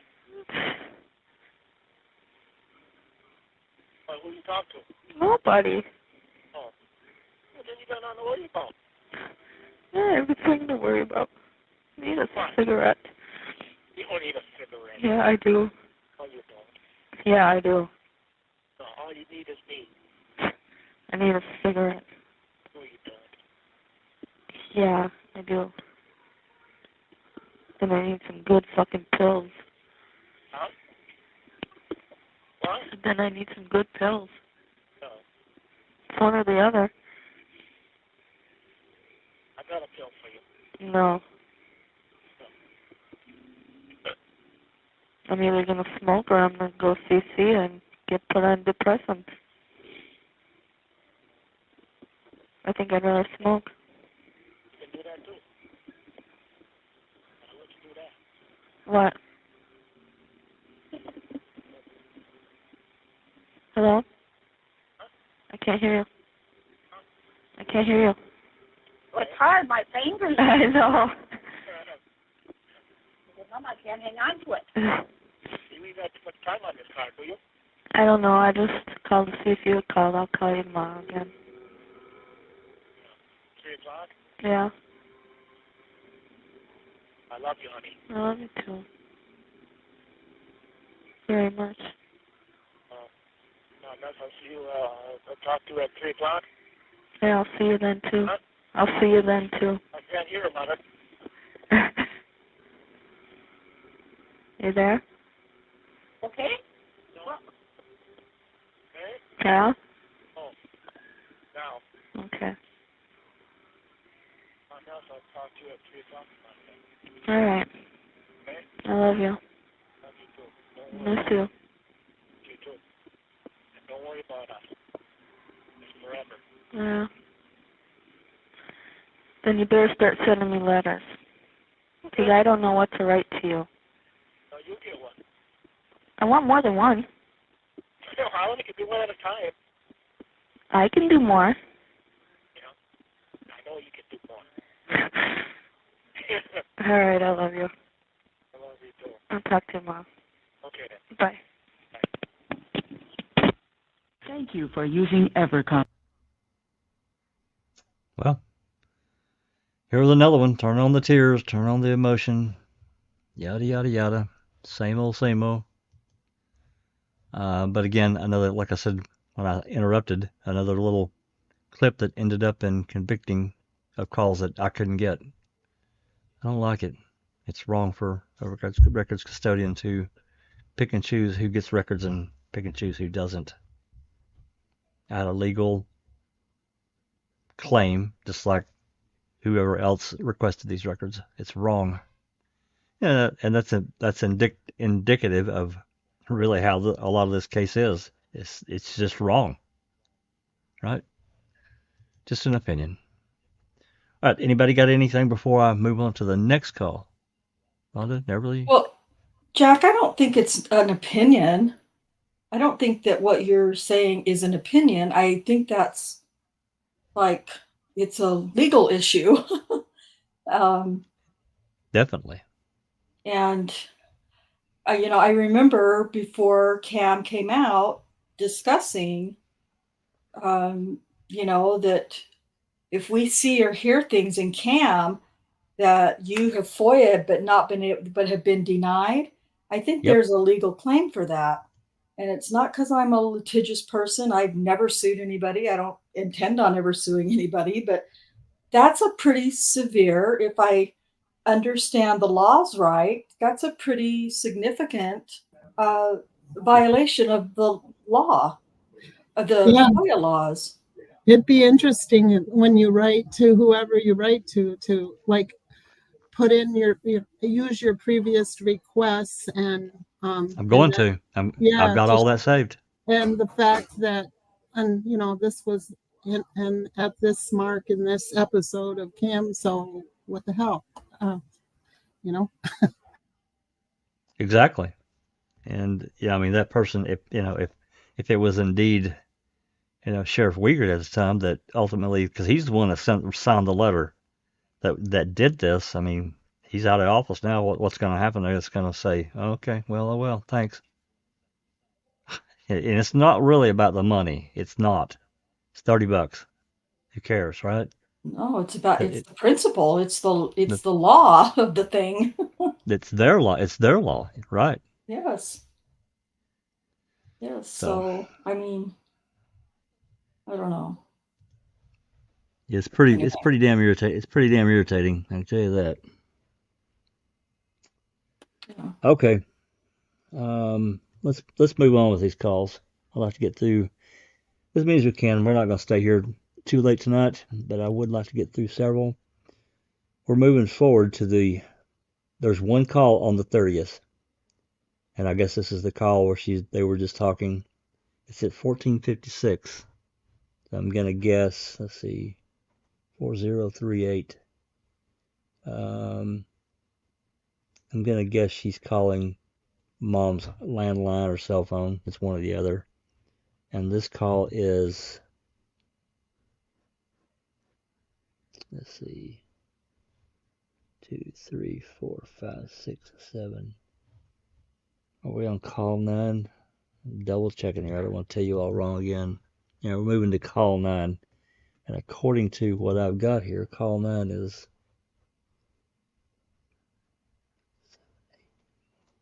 it's only a 6-minute and 5-second call. So, not sure what's going on with that. So if we're all clear, let's move on. Play this next one on the 30th. Based on the number dialed. Monitoring and recording. Minutes remaining on your card. Thank you for using Evercom. The number is now being dialed.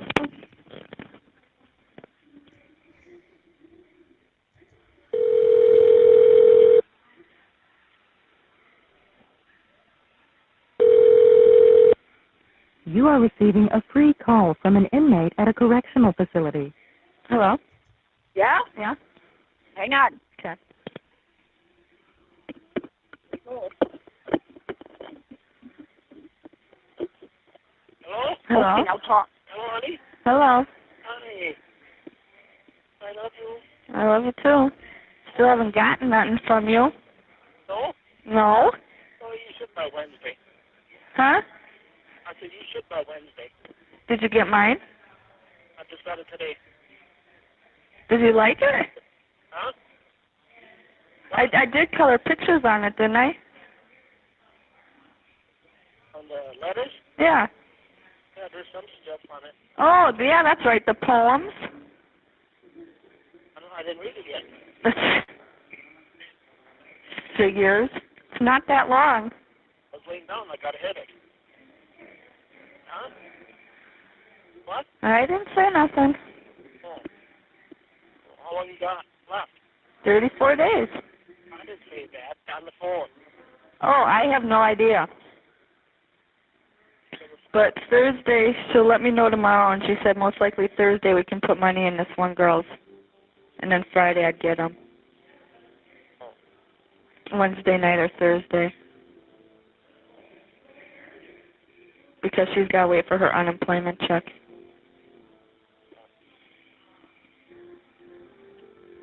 Well, no, she can order them, but money in the account. She doesn't have it in there to order them now. Oh.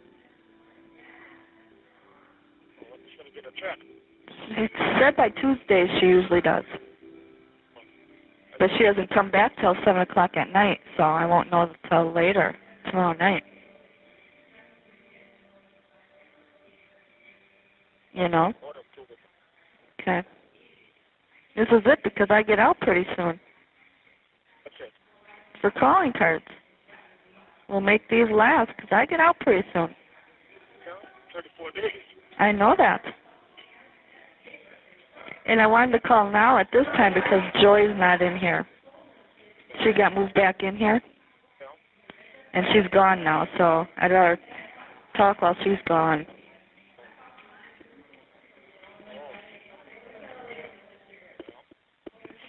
There's something I was going to say to you, but I don't remember. I don't remember. Why didn't you write it down? Huh? Why didn't you write it down? I don't know. 'Cause I figured I'd be calling you. Oh, I see. I don't know. Well, you can write me again. I want to get another 2 of them this week. Are you there? Yeah. Oh.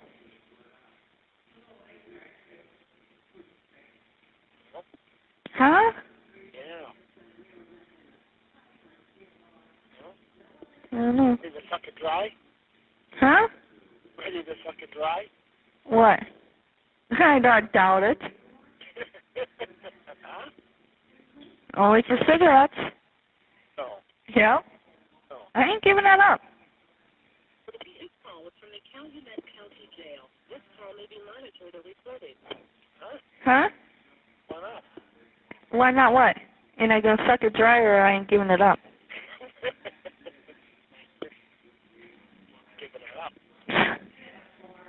After all this bullshit's over, I will. Too stressed? I can't handle it. I need them.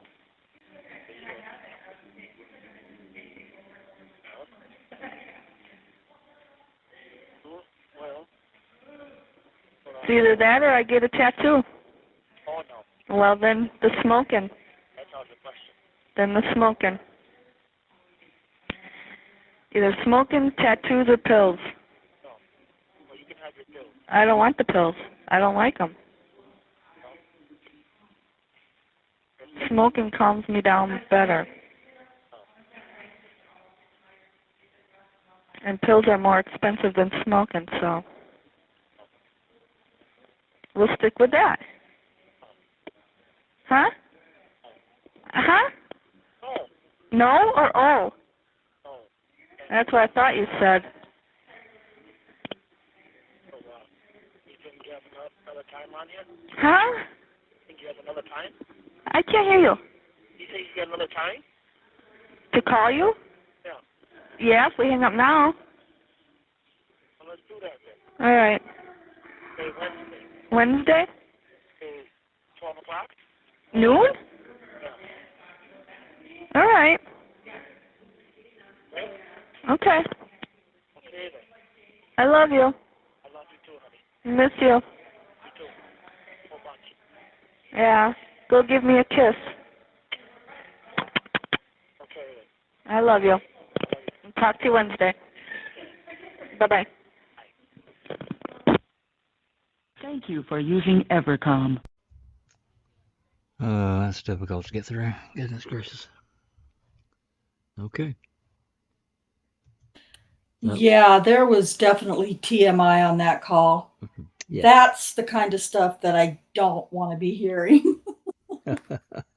And they just kind of come out of nowhere. I totally agree. Somebody just popped in. It's Duke. And I'm gonna stick up for her here.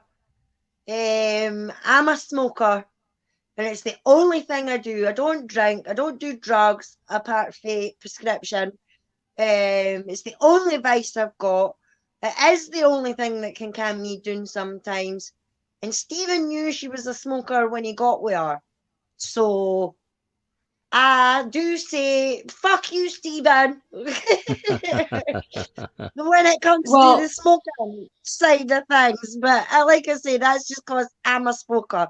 And I don't like anybody, not even my doctor, telling me, you know, if I go with a sore knee or anything like that, do you smoke? And it's like, I know everything's doing to fucking smoking, you know. Well, I don't care that she smokes. I really don't. I don't have anything against that, and I'm not faulting her for it. The only thing that that irritates me is that she always has to bring it up to him or say that to him when she knows it's going to just get him going. And so and the fact of it is, even if she's saying it just to get him going, it's not going to fix the situation because she's not getting a fucking cigarette for how many days now? 30? So stop fucking saying it. I think somebody's passing some smokes in the jail. Yeah, sure they are. Possibly.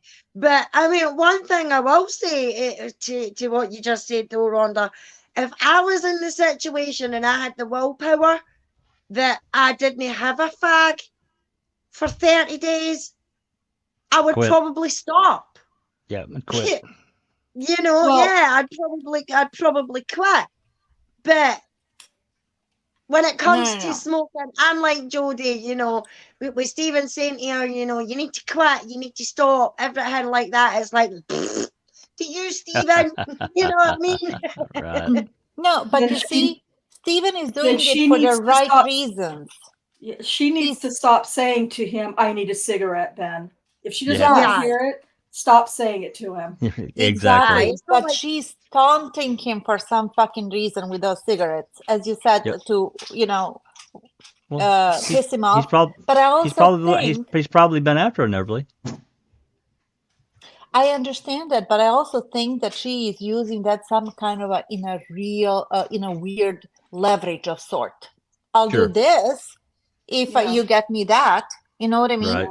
That's right. Yeah, but Because I why mean, would you every single time talk about smoking when you know that that's his, little pet peeve? Fucking well, do it. well, I mean, this is just my opinion and my speculation, and the way that Jodi is different with different people on the phone, and it could be just my distrust brain, but when she goes on about not having fags and everything like that, in a way, I think she's not only saying it to wind up Stephen, but she's also saying it to maybe hope that Ma turns around and says, oh, well, I'll bring some up for you, or something along those lines, and Well, she can't does, she can't legally have them in the jail. But when she gets out, now that's a different thing. We get in more into those conversations, as we heard last winter when she's talking to Chuck about making sure she has a couple of packs of smokes when he picks her up. oh, right, so they're not allowed to smoke in jail, so even when they're outside for like the rec, they're not allowed to smoke. No, they cannot have No. cigarettes inside the jail. No, No. they ended that long ago. All right. Well, Right. see, that's strange. Well, that's completely different here, in the That's UK. fucking rough. That's rough. It is. Yeah, if I remember right, we've got a ban all over the UK about smoking in public places, and it's even smoking at a bus stop if the bus stop has got 4 sides on it. That's now illegal. And they tried to do it when it came to the prisons as well, and there was a whole kick up about that. So here, I think our prisoners are still allowed to smoke. I don't know if it's actually in the building that they're allowed to smoke, or if it's when they get out to the rec period. I'll need to actually double check on that. But I remember there being a big stink about how it wasn't fair on prisoners and everything like that did smoke, that they couldn't get their smoke, and I don't think it actually followed through. But everywhere else in the UK, it's illegal to smoke in public places. Well, like hospitals, bus stops, cafes, pubs, things like that. It's all stopped Oh, yeah? here. You Yeah. think that's Right. rough? Come to lovely California. Okay? No. There's No smoking cities. anywhere in But California. in a whole fucking city, in Laguna Beach, you cannot smoke anything. So let's say you're an unsuspected subject, you buy a house, multi-million-dollar house in Laguna Beach because it's a nice neighborhood, right? And they put that ban on, and you happen to be a smoker. Yep. Now, I understand that they do it for the right reasons, and more power to them, because smoking is like really one of the worst habits that you can do for yourself. But it's like, man, a whole city? Yeah. Come Yep. on. Yeah, they're Hey. trying to ban it outright here in the UK. Period. Neverly. And I mean that makes me angry, because it kills people and everything like that, and it's no good for you. But like myself, who doesn't do anything else, and it's the only privilege that I've got, I don't need somebody in a government telling me Exactly. to quit. You know what Well, I mean? the thing is, I don't know how about in your country, but I can speak for California. You can do drugs. You can, like, if you smoke pot, you're cool. It's medicinal, right? Anxiety, fucking elbow pain, whatever you want. You smoke pot, you're cool. You do gummies and do whatever you want. That's like glorified. You can do heroin. You can do meth. You can do whatever the fuck you want. You can drink. But if you smoke, you are the worst. Yep. You are the lowest of the low. The if you're a lowest smoker. of the fucking low. I Yeah. mean, Hey, I that's want just weird. I It wanted to is say weird. I wanted to say hello to Duke that's joined us. Oh, sorry, Hey, dude. Duke. I was gonna say, I was like, did I join the right stream here? You're like, did I jump into the right? Are you a smoker? Then piss, if not, piss off. No, I'm glad to be here. Sorry, running late, was listening in, but now can be on. And yeah, looking forward to jumping back in. Oh, you know what? I was going to say, one of the reasons I jumped on is because you guys were ignoring my question. No, I'm just kidding. What I'm wondering, and I've been thinking about this all day, Jack, is some of these clips that we've been talking about, right? That we don't, that we haven't had access to, that we heard in convicting, that we're now hearing on these calls. If they're between Steven and Jodi, shouldn't we have Steven's end of the audio? I don't think so. I don't think we've got them. So that would raise a whole nother issue. You know, not only did they withhold these calls from Jodi. I'll have to double check that. It's been too long since I've listened to Steven's calls. It's possible they could be there. It stuck out to me because I've gone through them as well, and it has been a little bit, but some of those quotes, like whatever the last one was, right? The Steven, whoever's listening, or whatever Dolores said. And then, just being taped. I feel like I would have remembered her saying that. In Steven's calls. Yeah. So it's a whole other issue to bring up. It's like if they withheld Steven's end of the call as well, then that raises a whole other issue of what other calls were withheld. Yeah, I can tell you for sure. I don't know about 2006, but I can tell you for sure, February and March of 2007, they have withheld calls, and I'm still waiting on them. That request is March until it's now December. That request is 9 months old. I'm still waiting for those calls from Calumet County. So I have to double check that end of it, the 2006, February 2006 calls of Stevens, to see if we have that end of it. Maybe we do, and I've just forgot. Yeah, I'm going to go through them too. The one that stood out to me was the one we'll hear, I'm sure, in a little bit about, Jodi saying you probably murdered her because XYZ, Right. And that was convicting. And I would for sure have remembered her saying that in a call if I had heard it. I know I've never heard that. I'd never heard it. Yeah. Anyhow. Well, cool. Yep. It will be interesting to see if we have that. I don't think we do. So, all right. Any other comments we need to get to before we move on to, this would be call number 10 in our list here. Yeah. No, some of us are still stuck on the public smoking bans. That's all right. So we're moving into February. This is going to be February 1st at 11:55 a.m. And this call is I think it's a minute and 13. Let me double check that. Yep, it's a minute and 13 seconds. So let's get on with it. Here we go.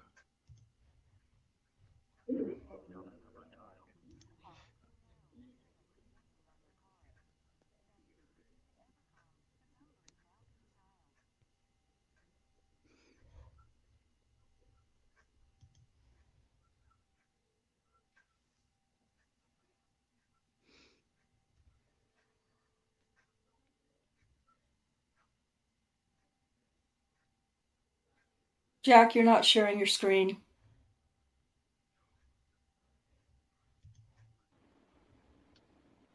Hello? Yeah, I can't really hear. I apologize. I pulled the rookie move again. I pulled the other day, got excited. All right, here we go. Apologies. Here we go. Based on the number dialed, You have 12 minutes remaining on your card. Thank you for using Evercom. The number is now being dialed.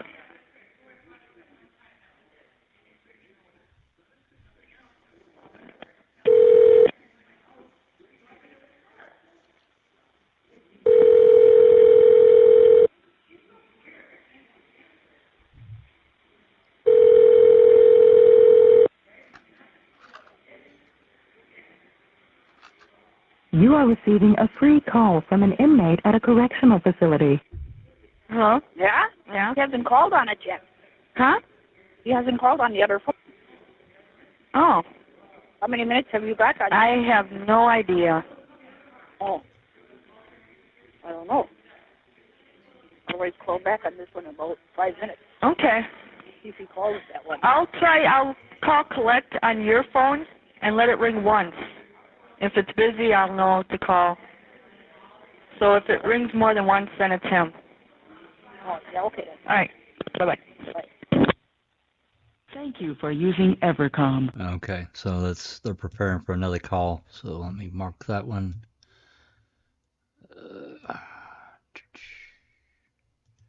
This next call is, well, it's 6 minutes later, and this call is 11 minute and 43 seconds. So let's get to it. This call is subject to Based on the number dialed. You have 11 minutes remaining on your card. Thank you for using Evercom. The number now being dialed.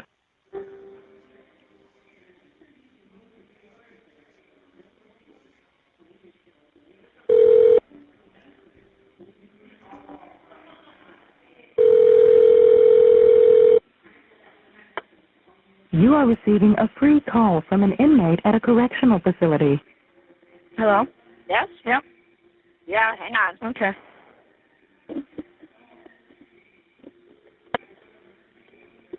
Okay. Hello? Hi, honey. Hello? How's my wife? Sad, depressed, Huh? sad, depressed, crying. Why? I don't know. 'Cause I miss you. You should know. You should get a letter today. I even broke down last night, wrote another one. Did you read mine? Read yours. Yeah. I read part of it. You haven't read the whole fucking thing yet? No. Did you read the things I said on the colored paper? No, I don't think so. What is wrong with you? They're not that long. 10 pages ain't long.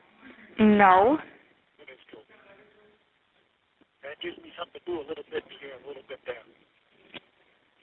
Well, I got one here. I'm just waiting to get yours before I sent it out. This call may be monitored or recorded. Huh? I got one here. I'm just waiting for yours before I sent it out. Well, So I'll send it out tonight if I get yours today. should have two of them coming. So did you watch Channel 6 last night? No? Oh. Why? Because they got them papers too, and there's something in there about you handing around naked pictures of your ex-wife and getting in trouble for them, and being a menace to society. You shouldn't have been let out or whatever. No. No, that's only one side of the story. I know. Other story that'll come out pretty soon. Tomorrow you can bring money. Huh? Tomorrow Yeah. you can bring money. I don't know about tomorrow, Why? because Barbara's got to give me something first. Oh. To who? Lori? Vallejo? We'll give Mom a call in, say, 2 days. In 2 days? Yeah, I don't have any money no more. I'm broke. Yeah. You just paid the phone bill right now. Yeah. Let's wait for about 2 days or something. Well, whatever. Well, I was saying, well, it's not Thursday, then I'd have to wait till next week. Yeah.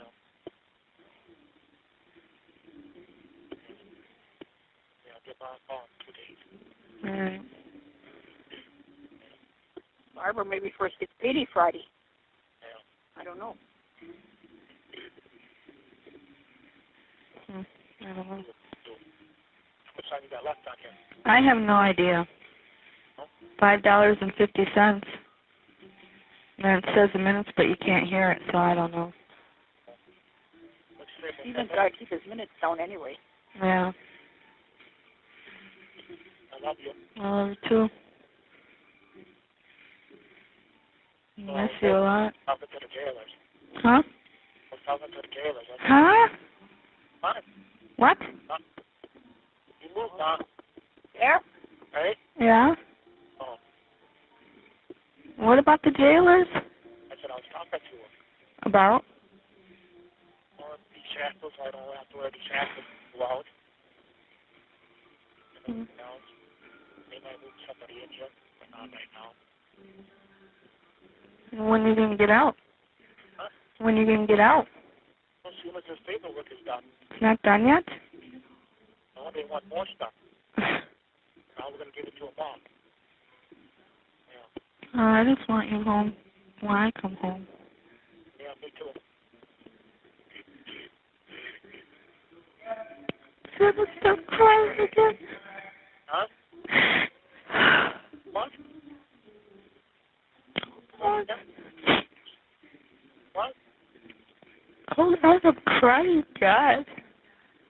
Quit crying. God. Oh, have some faith. Hopefully this will work out. Yeah.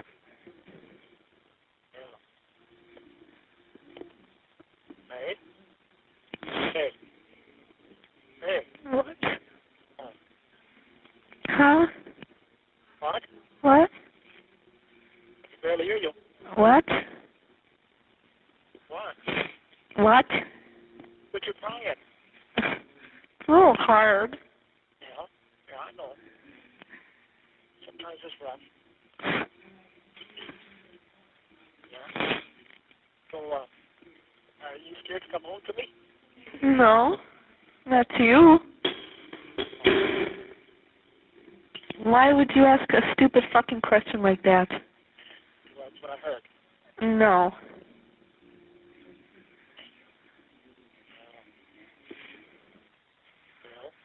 I had to rip your tongue out for saying that. Oh.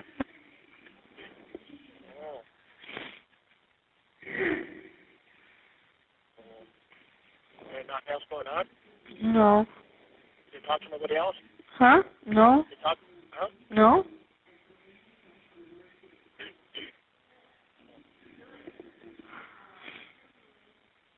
I doubt I will anymore. I don't know. I always do. Maybe next week will be pretty lucky. I don't know. They asked me about it today, too. Huh.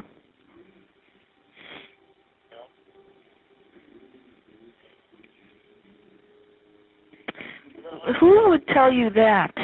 The only one I said I didn't want to go home to is you in that letter.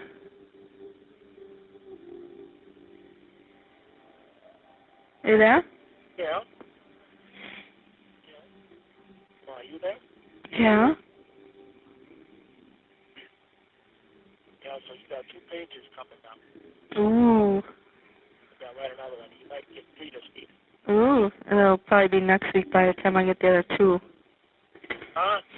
I said it'll probably be next week by the time I get the other 2. Huh? Okay. What? I said it'll be probably next week before I get the other 2. Huh? What? Did you hear me? No? Now. Can you hear me? Yeah, now I can. Oh. I said it'll probably be next week before I get your other 2. If I get this one out tonight, you probably won't get it till Monday again. Oh. Seeing you don't get anything on Saturdays. That's okay. What, that one I sent you, do you read 1 page a day or something? Every 10 days. Jesus Christ. Yeah? Come on. This one's only 8 pages. 9. By the time I finish, it'll probably be 10.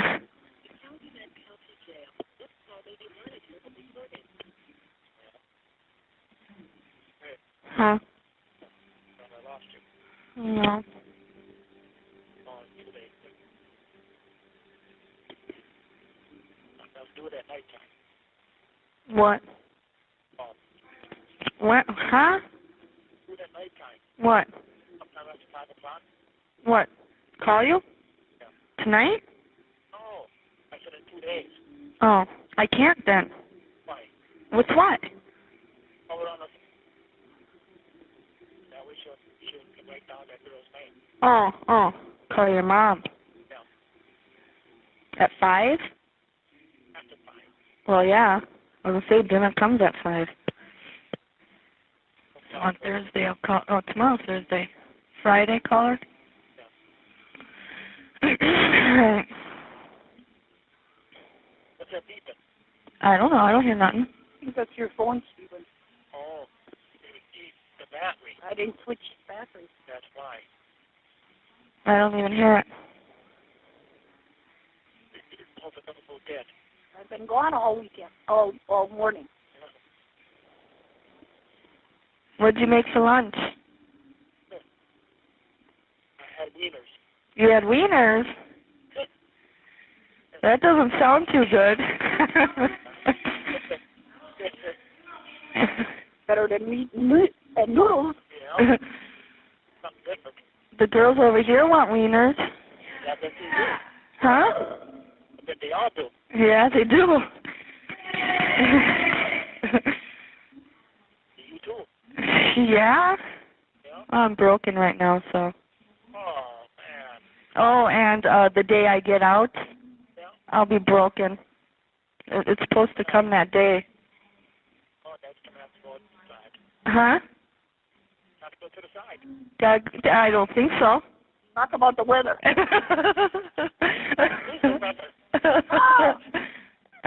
You have 1 minute remaining. Oh. All right, just 1 minute remaining. Oh, that's all? Yeah. That's what I'll talk to you next week. When? Next week. Oh. The time you get them. Yeah. I love you I love you too. very much. Only you. Well, you knew that. I'm just the one with the problem that don't know it. Yeah, well, start to think. The only one I want. Yeah. Yeah. So don't worry about nothing. Give Bear and Bandit a hug for me. It's me and you together. I know. And my fishies. I love you. Are you there? Yeah. I miss you. It's gonna hang up soon, so. Tell my Mr. Girls in there too. You have no time remaining on your card. Thank you for using Evercom. Alrighty. Well, more TMI in my opinion. Jodi's calmed down even further, and at least at this point. Duke, I did look at the playlist. I'm not going to pop it over. I am looking at the playlist of Stephen's February 2006 calls, and it does show a 12-minute. Let's see. This is at 12:01. It's a 23-minute and 52-second call. So this call here is probably captured. Stephen had 5 calls on February 1st. Next call is 16, almost 17 minutes. Third call is 17 and a half minutes. The fourth call is 17 minutes and 48 seconds. And the last call he made, I'm sorry, I did that wrong. Damn it. Second call was minute 35. Third call was 6:10. Fourth call was 15 minutes 25 seconds. And the last call he made on the first was 12 minutes and 8 seconds. So he had quite a bit of phone time on the first. Yeah, So, I'd have to look because I can't remember the exact date, but there's one that is coming up in this. Maybe it's not this bunch. Maybe it's the next batch. So somewhere in early February, but it's 30 minutes, and so it'd be pretty clear if that one was in there or not. Just because there's probably not many that are 30 minutes. I can tell you, I can run through the list here. And that's the one with that pretty, big clip that convicting used. I got it here. It's pretty far down the list. We won't get to it tonight. It is a 30-minute and 1 second call. Yep. I'm going to guess that's probably in the upper 20s in my list of the 34 calls we have. So, okay. All right, comments, questions before we move on? I want to get a few more of these done. It's 8:27. What do you say we do with this one more call? It is 14 minutes and 52 seconds, and it will be our 12th call, and then we just stop, answer any questions, and get the hell out. What do you guys think about that? That'll put us here, Oh, hopefully please number don't. 3. Please don't stop so soon. I'm hoping. Shut up, Brenda. I'm Brenda. hoping. How dare you, Brenda? How down are me stop this early? What are you kidding? Did you not? Nobody noticed. Nobody caught the snark in my. I did. I did. I caught it. Okay. Okay. I'm hoping this one's with Barb then, because that's a good one. Is it? Yeah. Yeah, I haven't labeled any of these. It's got to be coming up. It's got to be. I think it could be this one, but I'm hoping. Okay. Mods, any questions, comments we need to address before we move on? No, we've all just. Some of us have just been singing in the chat. We're good. I did want to say hello to Scoob, and I think a few others have joined us too that we haven't called out. Look at this. Look at this. Danny, Look at this. Anthony Danny Hills. Burfan. If you don't stop, I may have to sing, says Anthony. Oh my God. I hear you, Anthony, man. These are. Sorry, go ahead. But these, I mean, it's one end of the spectrum to the other between these two, right? Yeah. Hey, it's possible, Tina. Question. Pop that on there. Yeah, hi Tina, nice to see you. She says, with the Colburn case v Netflix, the judge said something about releasing documents. Does anyone know about what that was about? Sure do. And that pertains to Brenda Schuler, which of course we know is involved in the Colburn v Netflix case before it was even filed. She helped draft the framework of the first filing. And she was also a producer in Convicting a Murder, and she's been involved with Griesbach and helping research his books, Ken Kratz. So she's been a busy woman. And, of course, she was deposed because of her involvement with Colburn and Griesbach. She was deposed by the Netflix lawyers. There's also, we were told, roughly 4,000 emails and text messages between Colburn and Griesbach and her over the course of, I'm going to guess, a few years. I don't know the time frame of when this three-way communication began, and I don't know when they end, but it's a lot of communication. Anyway, during the course of the trial, the Colburn v. Netflix trial, when these documents were presented, they asked for them to be filed under seal. And for X amount of reason, blah, blah, blah. And of course, during a trial, Judge Ludwig didn't really like sealing anything, but because of the nature of the information, Cam hadn't aired yet, right? This was last year. Cam hadn't aired yet. He agreed to seal the documents, but he also said starting last late May or early June that he was going to unseal these documents unless some motion was filed to keep them sealed during this phase of the trial, of the case. It wasn't trial yet. We never get to trial. So, but there have been 2 requests to unseal documents that have been filed recently. That would be document 368 and 367 and 368 to unseal these records by the people of the general public. And so he issued an order, I don't know what day it was last week, that he was going to unseal all these records, and he referenced them in his order on December 31st, 2023, unless something gets filed, says, hey, you really shouldn't unseal these because of X, Y, and Z. I don't know what they're going to come up with, but there's no case left. So this would include probably her deposition that she gave the the full deposition. We got a couple of clips of her deposition, but we don't have the full thing. Plus this 1,500 pages of material that she turned over to the court that were sealed, which I believe contains these text and email messages between the three of them.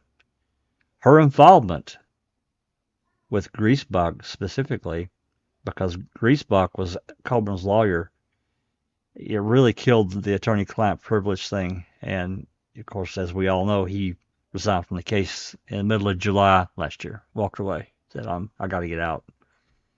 And my personal, I'm not a litigator, just like Rhonda said, but I personally feel like this is the reason why he left, because the attorney-client privilege was absolutely destroyed because of her involvement in all these various text messages and emails. So we're hopeful we can get those and see what the contents are, gain a little more insight and framework of, where things are at that time. We'll see. Don't know.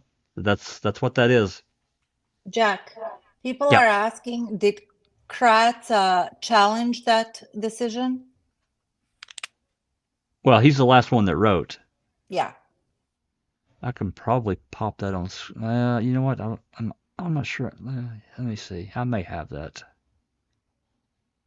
Well, you know what? If we have time at the end, I'll pop it on screen. I put it up the other night. Yeah, Kratz did write, and he requested for something to be unsealed. Whatever, I don't remember what it was, but there was a member. I mean, he's got legal. There's Dr. Silkman. Hey, Doc. Hey, how's it going? Good. How are you? Yeah, good. Yeah, been listening to some of the calls. We had family and friends over. Very, very interesting. Are you guys still continuing, or am I too late to the party? We're going to do one more call, and then we're going to answer some questions, and we're going to get out of here at a somewhat of a decent time frame tonight. Shocking, awesome. I know. Awesome. But we were talking. I was just talking a little bit about this filing in the Coburn v. Netflix case, and Judge Ludwig was ruling that he's going to unseal all these documents at the end of December unless there's a challenge. Yes. Somebody had asked about that. I think that was who was that? Forgot their name. Tina. Oh, yeah. Okay, yeah. It's possible, Tina. Yeah. So hopefully I explained that well enough you can understand it, and hopefully we'll get a pile of new documents to go through and see what was said in real time. During this 2018, maybe even back to 2017. I don't know. Again, I don't know when the emails and text messages began between the three of them, but I'm guessing by 2018 at the latest. Yeah.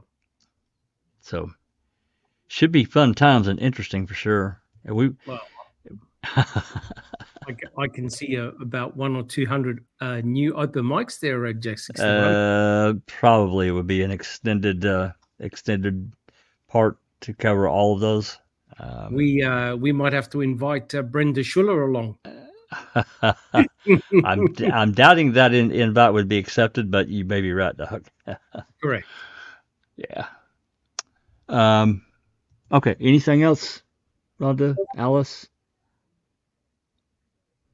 Nope. But Anthony's getting ready to sing, so I think it's better. It's time to go. Oh, okay. We got to play this one more call here. Okay, so this is going to be call number 12. Let's see my list here. Call 12 was also on the first at 1750. That's going on 6 o'clock. I think this is a short. You know what? I said that wrong. This is the. Yeah, I think this call is going to be 14 minutes and 52 seconds. I think that's what I said. Yeah, I did. So,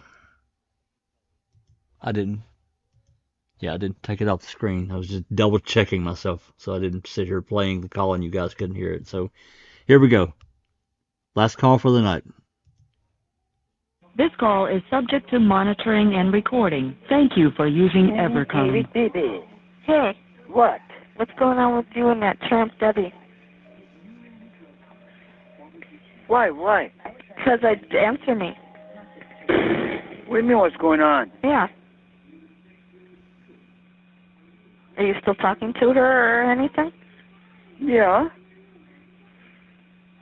Are you Why? getting closer to her? Why? Because I think I might have found somebody for you. She come in today?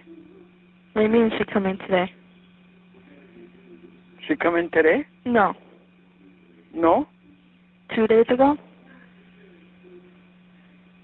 Oh.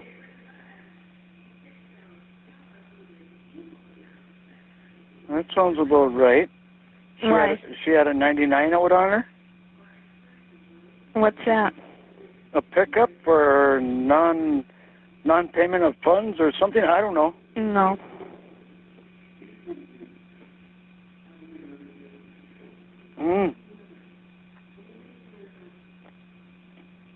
No, we're not serious. Oh, so just sort of like happy-go-lucky fuck buddies? The way you put it.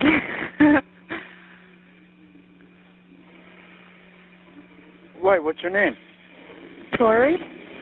Corey. Tori? How old is she?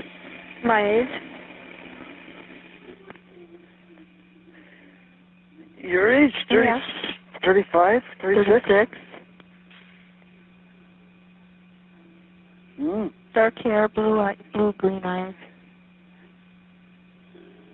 Well, I Likes like hunting and the eyes. fishing and shit like that. What? Likes hunting and fishing and shit like that. She does? Yeah. Does she know me? No. She hasn't seen me on TV or nothing? She just got back from Florida. She's been down there for the last 3 years. So I was going to tell you, clean up at 1 o'clock and come up here Saturday. Because she'll probably have a visitor, and this way you can see her before I say anything, you know? Or you start writing her or whatever, you know? How long does she have in there? June 10th. Mm. She's cool. Yeah? Not into drinking all that much. Does it, but...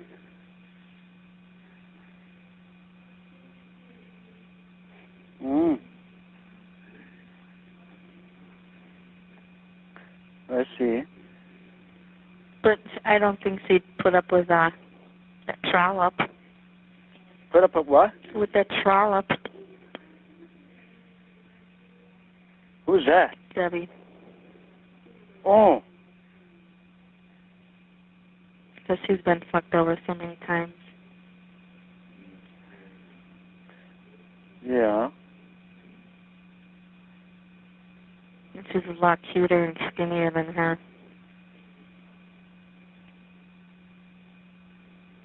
You're upstairs this time, huh? I was upstairs last time, too. Oh, guess who was released from here today? Today? Yeah. Who? Your daughter. Shannon? Yeah. I know. Then why did you act so surprised? I heard her on the scanner last night. Oh. Why, did they pick her up last night? I think it was last night, yeah. I guess, from what I heard, she looked all fucking grubby and dirty and shit. I don't know. I didn't see her, so they must have had her down in receiving. Could be possibility. She's got a restraining order up against her, and she can't go to that house at all. Whose house? Her boyfriend's house. Oh, really? I know. Every time she's over there, the landlord calls, and she gets picked up. You think you'd learn not to go over there, then? Really? No, but are you working Saturday? Yes, I am. Only till noon, though, right? Yes, that's correct. Well, then go home, take a shower, and clean up, and come up here at 1. Or 1:30, whatever.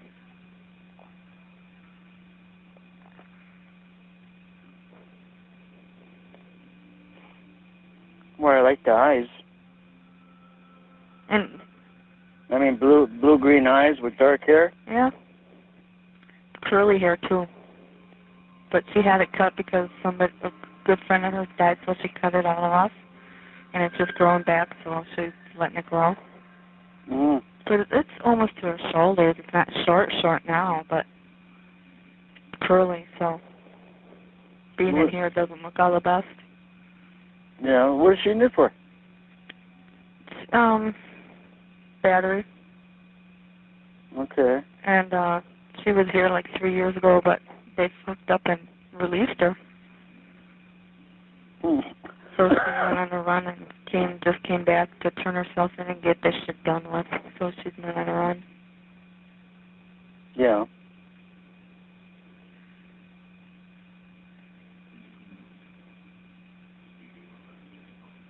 I suppose I can come up. Well, if not, I don't know what to tell you then. See, that's 1 to 3. Yeah. Well, yeah. I got it on my Calendar? no refrigerator. Oh. Yeah.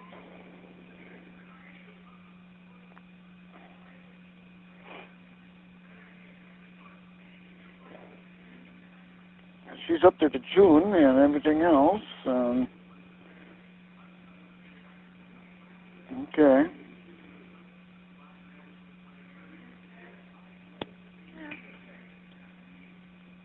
Has she seen somebody already? No. Well, how's she gonna have a visitor then? Friends. Her brother. Well, and they live all in Mantle County then? Yeah. Yeah, I see. Her foster mom.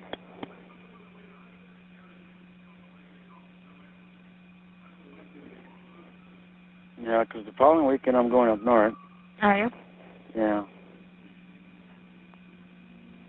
Oh. Taking your child up with you? I don't know. I wouldn't.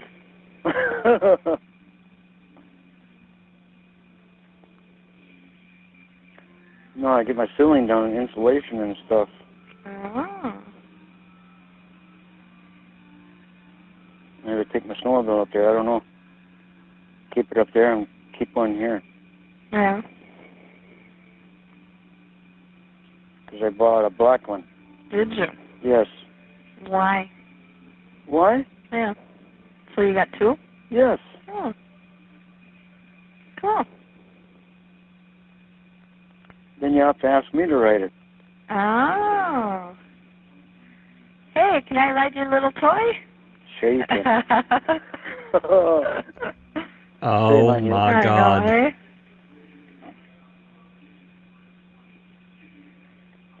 Yeah, but I think you'd like her.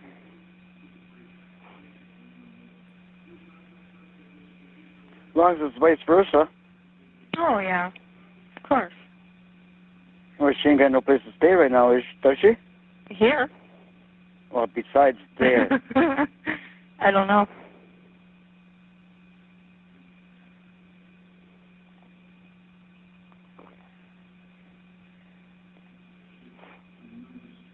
I have no idea. Never asked.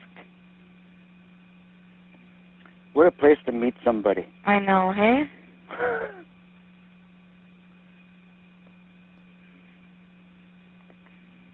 But I was watching out for you, try to get you away from Trollope.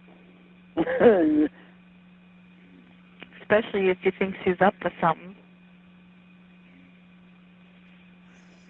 Yeah. Yeah, before she told me she didn't have no caller ID. I talked to her 2 days ago. Now she's got a caller ID. Oh, really? Mm-hmm. Has Steven called her? I don't think so. No. She ain't going up there to see him anymore either, is she? I don't think so. Did you tell her how pissed I was? Tell her to stay away from me? No, I didn't say. I don't think you were even brought up when I talked to her. Okay. That's a good thing.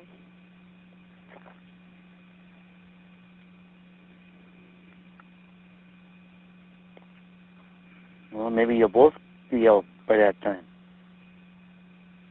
Maybe.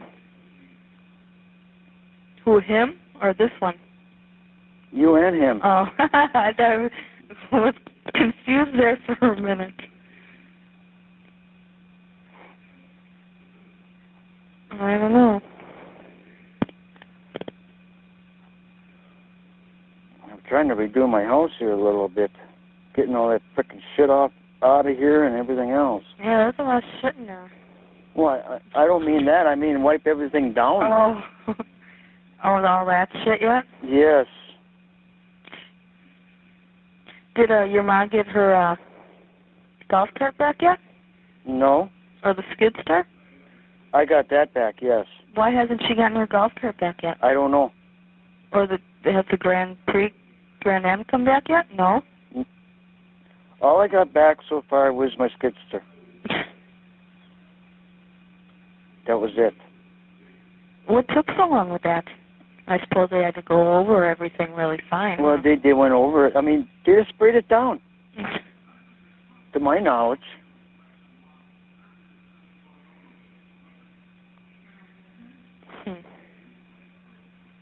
When did you get it back? Well, I had it back for quite a few weeks already. Oh. I don't know. I still don't understand how they could give you guys the flatbed back right away like that and still have our car. Because I put up a stink right there. Oh. Right up there. I see. Because they were going to tow it. And I said no.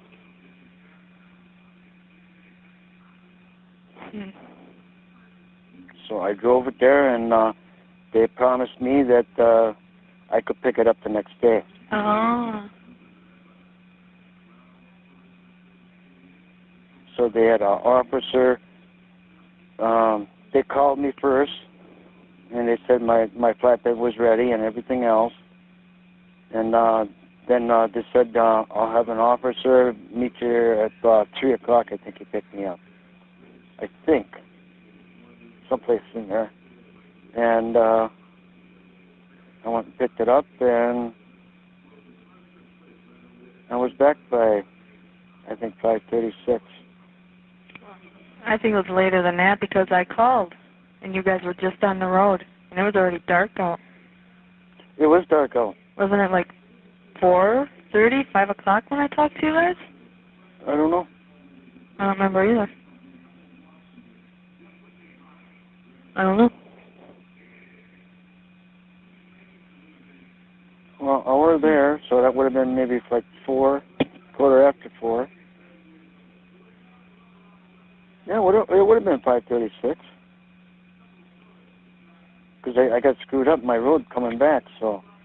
Well, I ain't even gonna say nothing. I missed my I bet you did.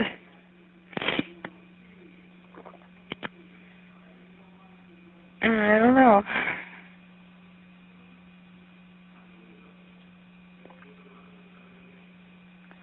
I thought you'd be calling me last week already. You have 1 minute left. Why? Well, I don't know. I just thought that. I was going to, but I don't know why I didn't. Mm.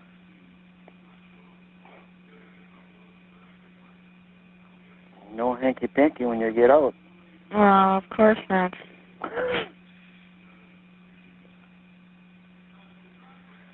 All right, well, let's get hang up. I'll see you on Saturday. Okay. You have 30 seconds left.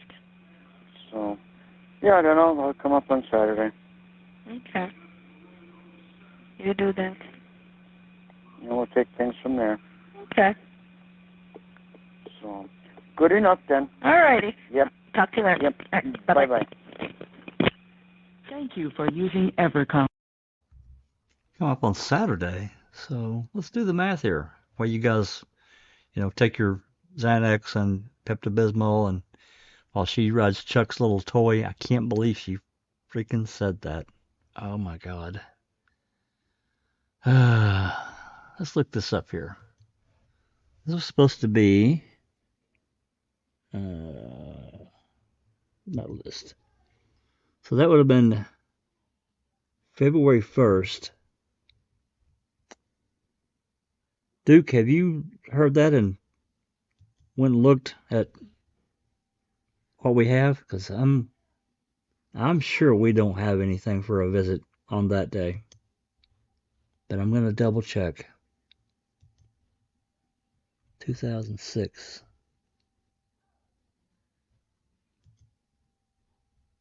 February. If that's the 1st, that would have been the 4th.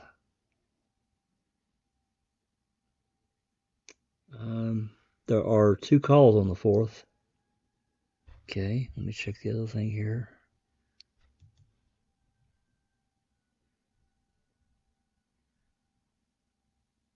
There's nothing over 15 minutes. Well, 15 minutes and 2 seconds. But on that day, we don't have a visit. So what the hell? Why didn't I get it? I have to request that, right? Susan thinks that she doesn't think he went on that Saturday. Yeah, I guess it'd be better to listen forward to other calls after that day, right?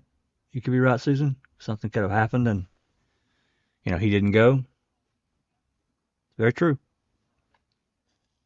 I'll double check once we get to that far and see if there's, because I would imagine if he promised he was coming and then he doesn't show up, he's going to be like, well, I was with Debbie and, Sorry. That's bad. That was so bad. Okay.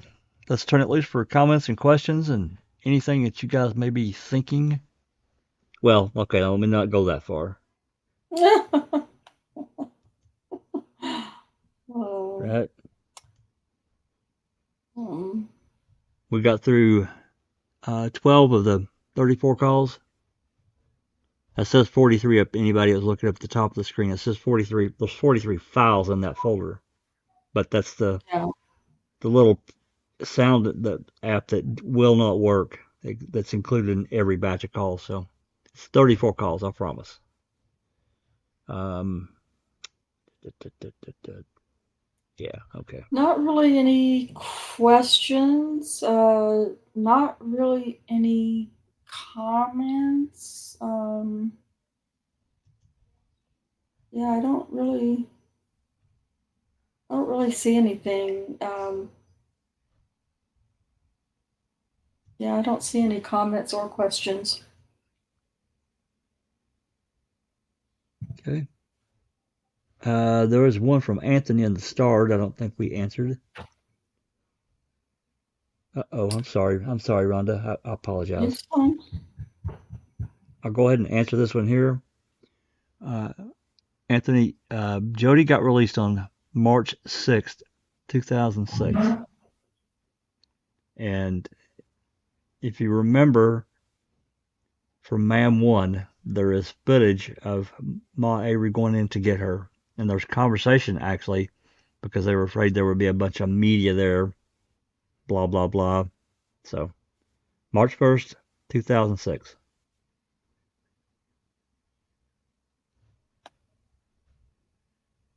Okay.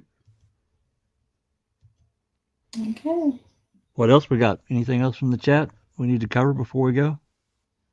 I mean, I don't know if anybody else on the panel has seen anything specific, but I haven't really seen much. Just General conversation.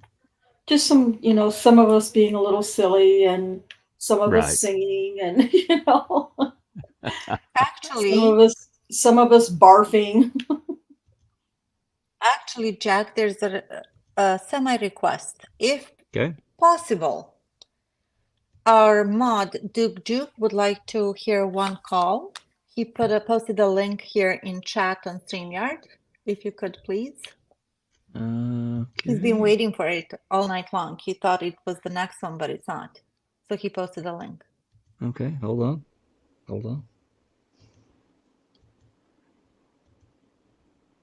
I will pop that on screen. Let me get this other thing off of here. Looks like it's a 15-minute call, so I'm game to listen Oh, to we it. can do it. Yeah.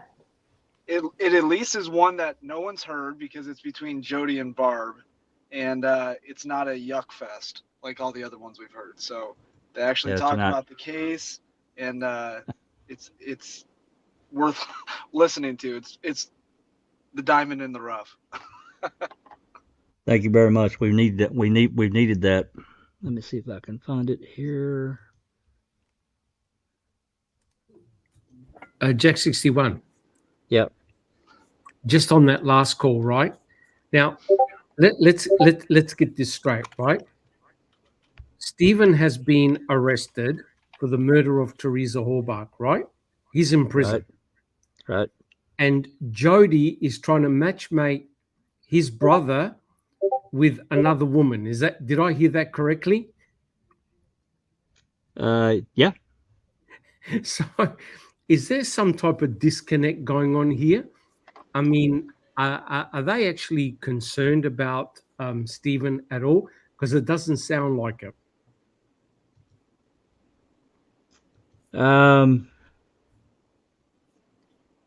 Well, that's kind of what I'm detecting, Doc. I mean, the manipulation. Everybody's got a manipulation game going on. I mean, I guess that's the first thing that we have to recognize, right? Correct. Yep, correct. Yeah, and I should say, Jack, it's not a complete, like, there will still be parts that you're going to want to puke in this call, too, because just like everyone else, Jodi has her way with Barb and will go up and down, and Sure. but there's some tidbits that are good. Good. I'm all for it. All right. Okay. All right. I'm going to play this call. It is 14 minutes and 52 seconds. Here we go. This call is subject to monitoring and recording. Thank you for using Evercom.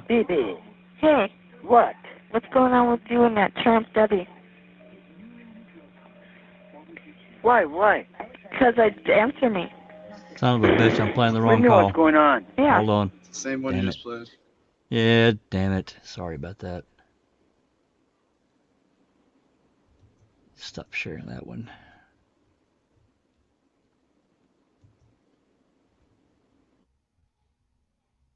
Okay. Now I can share.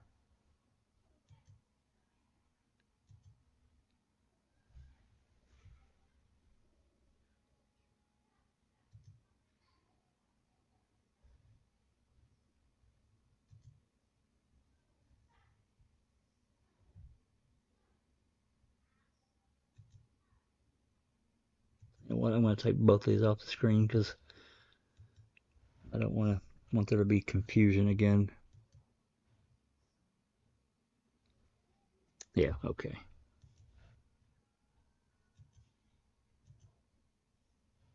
Here we go. Now, this should work. All right, here we go. This call is subject to monitoring and recording. Thank you for using Evercom. Hello? Yeah. Hi. Hi. How come your mom won't answer? Huh? How come your mom won't answer? She's not home. Yeah, she is.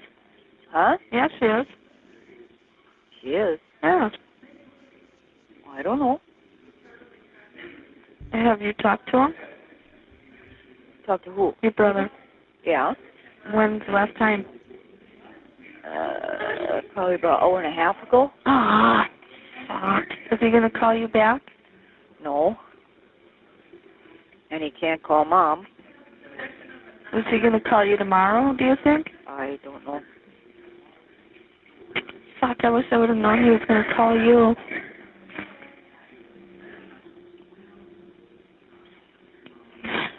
Shit. Why can't he call? There's a block on the phone? Huh? Is there a block on the phone? Yeah. Oh. Well, he spent over $5 fucking grand already. Just on fucking phone bills. I don't know. Yeah, it's bullshit already. Is he gonna be getting out soon? I don't know. I couldn't tell you. I don't keep tabs. I want to stay out of it.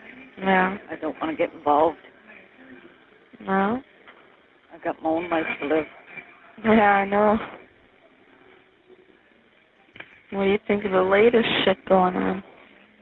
What's that? About that sexual assault? That ain't going nowhere. I know that. Well, fuck. I wonder if I should try your mom again. Because, that shit for my appeal, it's done with. What do you mean? The only thing that they could do was get me less probation. So instead of 4 years, I'm down to 3 years now. And that went through, it's done. So now I only got 3 years, and I wanted him to know.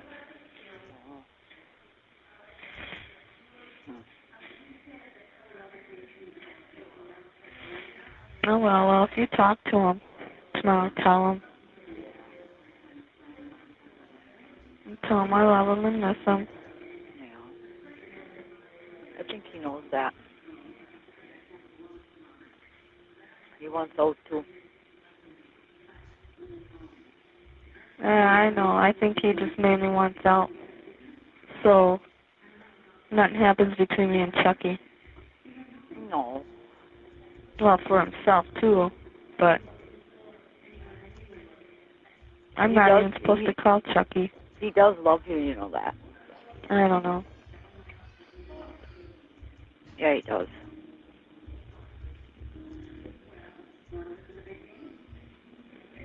Not as much as I do him. Oh, I don't know about that. If he did, he wouldn't have wrote that letter. I won't get over that. What letter's that? That one that he wrote to Debbie. That was only for fundraisers. That's all it was. You still don't tell somebody you can't wait to start a life with them. What do you mean? He wrote in there that he can't wait to start a life with her when he gets out. And his heart is full now that she's in his life. Huh? Yeah. How do you know that? The detectives brought a copy of it here. They're supposed to be sending me one, but I haven't gotten it yet. Really? Yeah. You don't write something like that to somebody that's starting a fundraiser or something. Are you sure it's supposed to be for her? Yes. It said, "Hi, honey." And a lot of my words I write to him in there that he copied and wrote down to her. How do you know if it wasn't meant for you? Because it was for her. It had her name.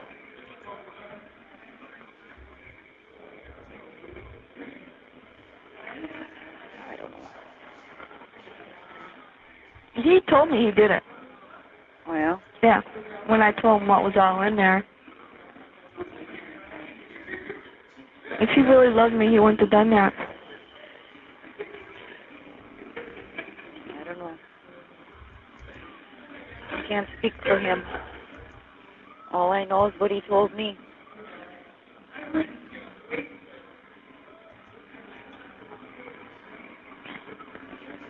I don't know what to believe anymore.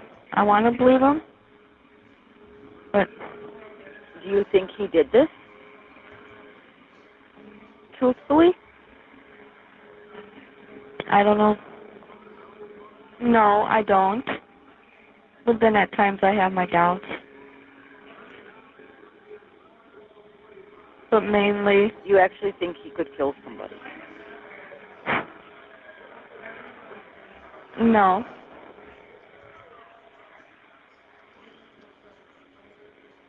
I don't think so either. No, we'll Not talk the when way I it's come not- home. Huh? We'll talk about it when I come home, because I don't trust these phones either. Yeah. But I keep thinking, who would put it there with Bear right there? Huh? Who would put the shit right there with Bear being right there? You know? Yeah, but he wasn't exactly right where they said they found him either. Oh, see, I don't know. All I know is where they had the blue tarp. Okay, they said there. Okay. Some of it was supposed to be in a burning barrel. Some of it was supposed to be in Radon's pit. Oh, really? Yeah, Oh, see, I didn't know that. yeah. I knew the phone and camera were in the burning barrel, and her bones and teeth and shit were behind the garage. Really? That's everything that's been on the news and in the paper. They didn't say nothing about Radon's pit. I never once heard anything about that. Well, no, they're not going to say that on TV Of course not. or in the paper. Yeah, I suppose. That's just like the camera and shit wasn't supposed to be in the burning barrel. It was supposed to be underneath it. Oh, really? Yeah. Jack, can you pause? And if there was a cell phone in there, that.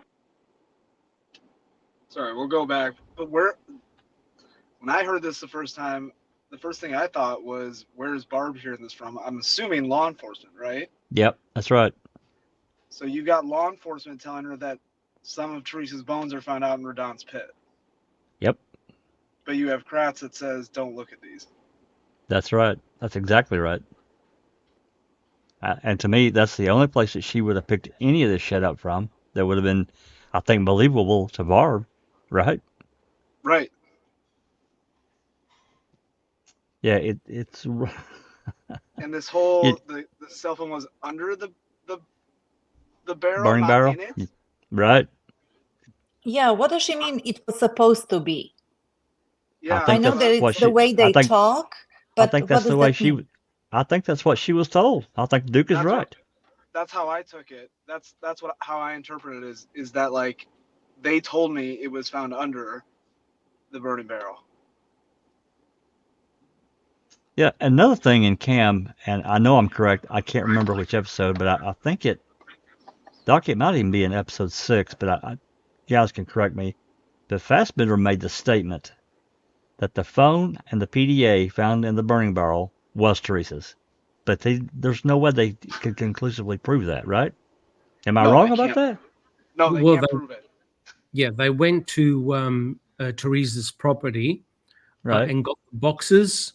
So they were able to recover all the boxes, but they're reaching a conclusion that those electronics have to be Teresa's, correct? But they couldn't forensically prove that. Sorry, Doug. Sorry, Doug. No, they could say it was, like, I think they could say it was the same phone, but they couldn't match the serial number. Right, Because exactly. it was destroyed. Yeah.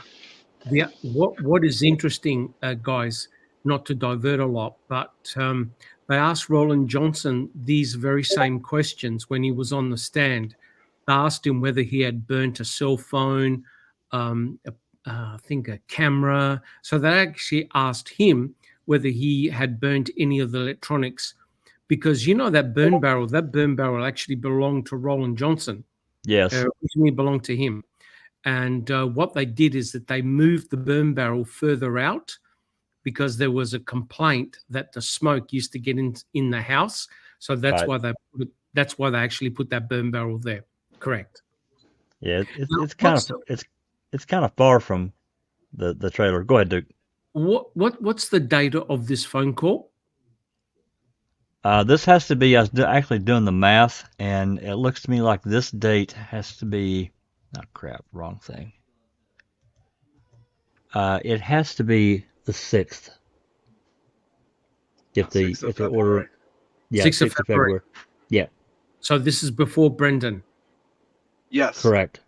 Okay, that's actually very, very important.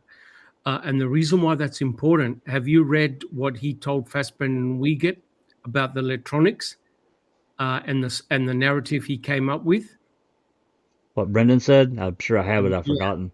Yeah. It's very interesting because when he spoke with Fassbender and Wiegert, he said that when he was walking home, remember, he went to the burn barrel and they asked him, well, what did you see? And he goes, I saw the electronics. And I said, how'd you see it? Oh, it was underneath the rubbish bags. Yeah, I remember that. Bag. Yeah. Right? So how did he see them, right? But isn't it interesting what what Barb just said. It was meant to be underneath. Can I just say something about that burn barrel? Yeah. There was a tire rim on top inside the burn barrel, which was holding everything down, and I'm sure the electronics was under that. Yes, correct. Siders actually pulled out the tire rim and stuck it near the side. But it's interesting when you hear the narrative of what Brendan said, that he was able to see the electronics underneath rubbish bags. Yeah, how did he do that? Yeah, correct. It doesn't work out. It is an interesting call. I give you that. I think this is one of the few, when I was kind of scanning through when I first got them, I think this is one of the ones I landed on just by, pure chance, and I listened to it. But it's interesting what Jodi said about Bear. Yeah. Essentially, well, how in the hell? And that's why I thought of Duke immediately. Well, how in the hell could they possibly put bones or whatever? Well, we know who was there on the 6th, right? On the on the 6th feeding Bear, right? Well, November 6th. Yeah, November 6th. Yeah. Yeah, what I first thought of when I heard this was, considering we don't know exactly when those reports were written, right? In CASO and everything about Bear being aggressive, did this help fuel Correct. that narrative? Yes. Well, I mean, to me, I know that others out there don't agree with us, Duke and Doc and everyone else. There are others out there that disagree with our what we say about Bear. That he probably was barking at strange people being in the yard. What dog doesn't, especially a German Shepherd. But pretty much any damn dog that's an outside dog like that, they're going to bark at people they don't know. For sure. But again, not one call to get that dog out of there. Not one. And that, to me, you cannot get around that. You can't. I don't care what a report says. Okay. Yeah, and the only other thing I was going to say is the reason why I think when Barb says it's supposed to be underneath the barrel, not in it, or however she said it, the reason I think she's saying that's what I was told is because she says it just before with the bones. She says they're supposed to be in the burn pit. There's supposed to be some in Redon's pit. So I think that's just her way of saying that. That's what I was told. I do too. And I know that I agree with maybe the inflections or how you want to say how they talk is a little bit different because of the region. Yeah. But that's how I take it as well. Okay. Any other comments before we continue with this call? I'll back it up. Yeah, Jack. Danny Brewer fan in chat says, did Barb mean who would get that close to Bear with the bones if it wasn't Stephen? Yeah, she did mean that. I think that was Jodi that was saying that. It was Jodi. Yeah, Jodi was saying how could they put it there with Bear? I think she was saying how could they put the bones there if Bear was there? Correct. But as we've seen in the many different video and photos, Bear just didn't give a shit. He didn't care. Once he got to know someone, apparently. Yeah, and according to Sturdivant's testimony, where he said he stirred the burn pit while Bear was still there. That's right. And Bear could have easily walked over there and ate him up, bit him, whatever, been aggressive. So, okay. Anything else, guys, before we move on? Nope, all good. Alrighty. I'll back it up just a little click here, and then we'll continue on. That's been on the news in the paper. They didn't say nothing about Redon's pit. I never once heard anything about that. Well, no, they're not going to say that on TV or in the paper. Yeah, I suppose. That's just like the camera and shit wasn't supposed to be in the burning barrel. It was supposed to be underneath it. Oh, really? Yeah. And if there was a cell phone in there, that could have been yours. Yeah. Or his extra one. His old one that Tiffany wanted. Yeah.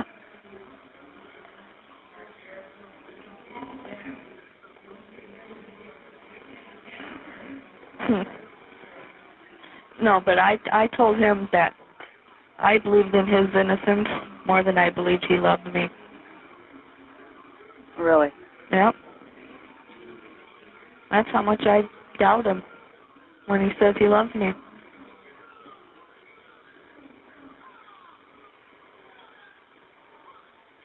Honestly, to tell you the truth, Mhm. I think he does. I don't know. I ain't gonna leave him. But I don't believe him. I wish they'd send me a copy of that letter.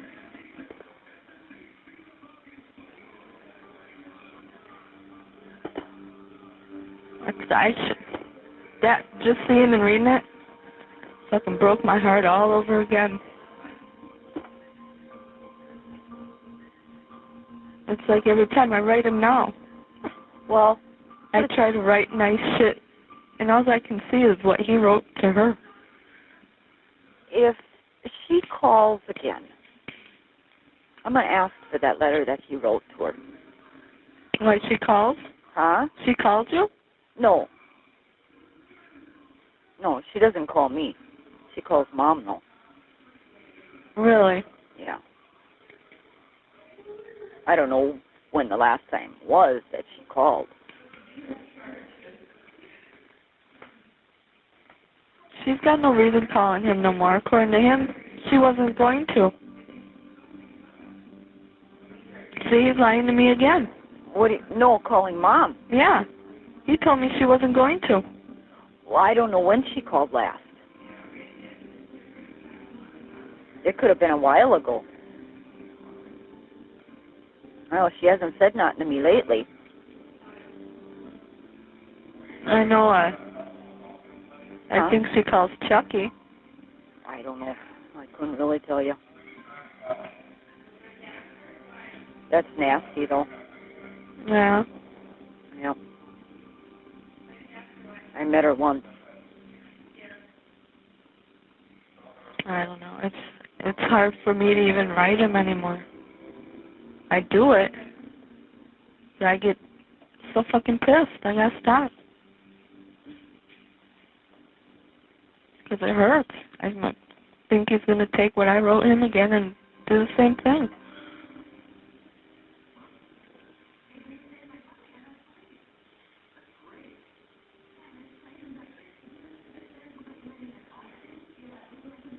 I don't know what to think anymore.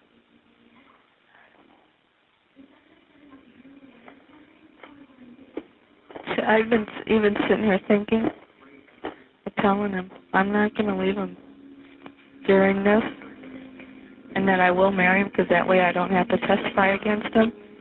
But when this is all done, I don't know where we're going to end up. What do you mean, testify against him? If I'm married to him, I can't testify against him. Yeah. So you don't have to testify against him if you're not married. Yeah, I do. Why? If they subpoena me? Yeah.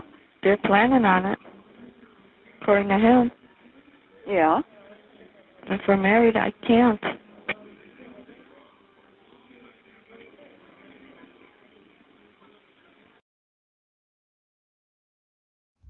I think the rule is if they're married, she has a choice.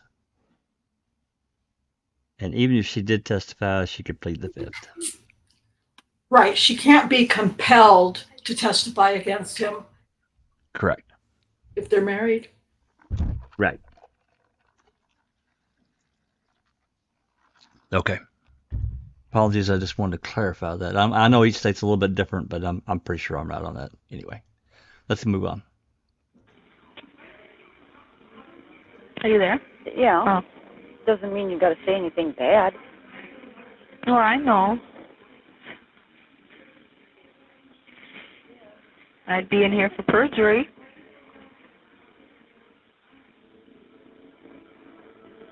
Why? I don't know. I'm not a good liar.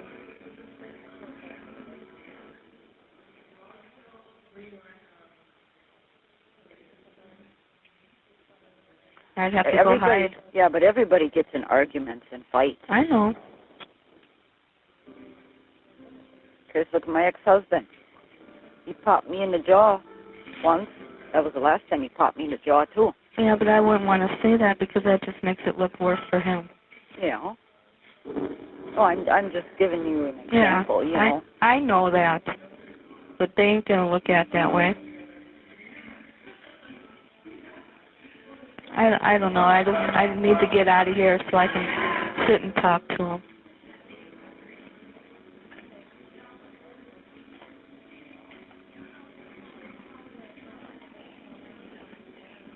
Jenny's pregnant. I know. Oh, you knew that?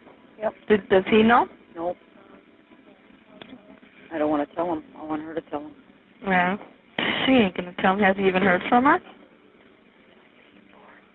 Yeah. Oh, he has? Yeah. She's the one that told me. Oh.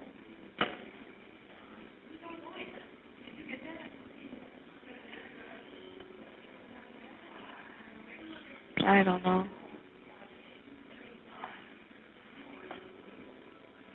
540.50. In quarters. Holy shit.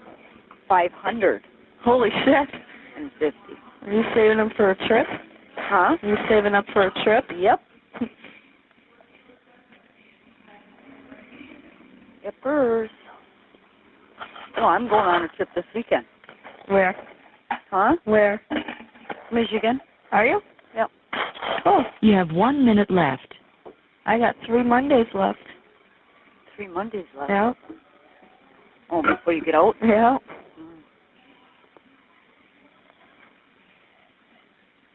Oh, well, if you talk to him, just tell him I love him. All right. You can tell him how much I doubt it. I don't care. I'd rather you do it because I know your mom won't, and I want him to know.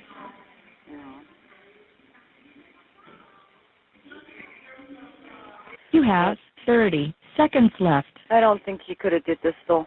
I think they're trying to pull something over him. I do, too. Just because of the money. Yeah. All right, well, I guess I'll try your mom once more. All right. All right. Okay. Bye. Bye. Thank you for using Evercom.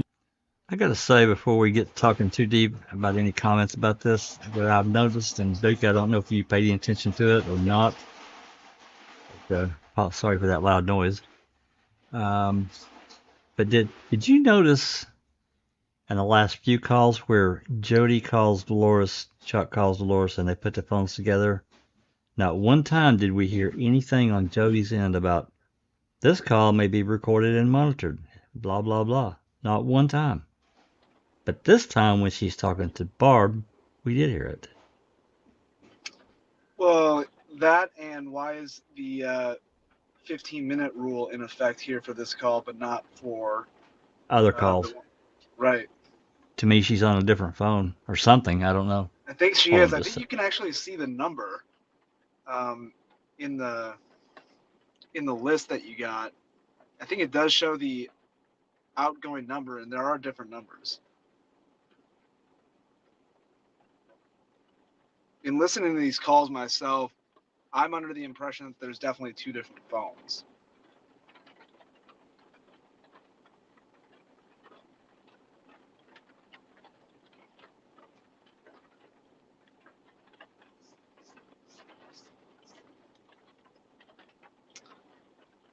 Because in some of them, you hear the calling card information at the beginning where it says you have X amount of minutes left.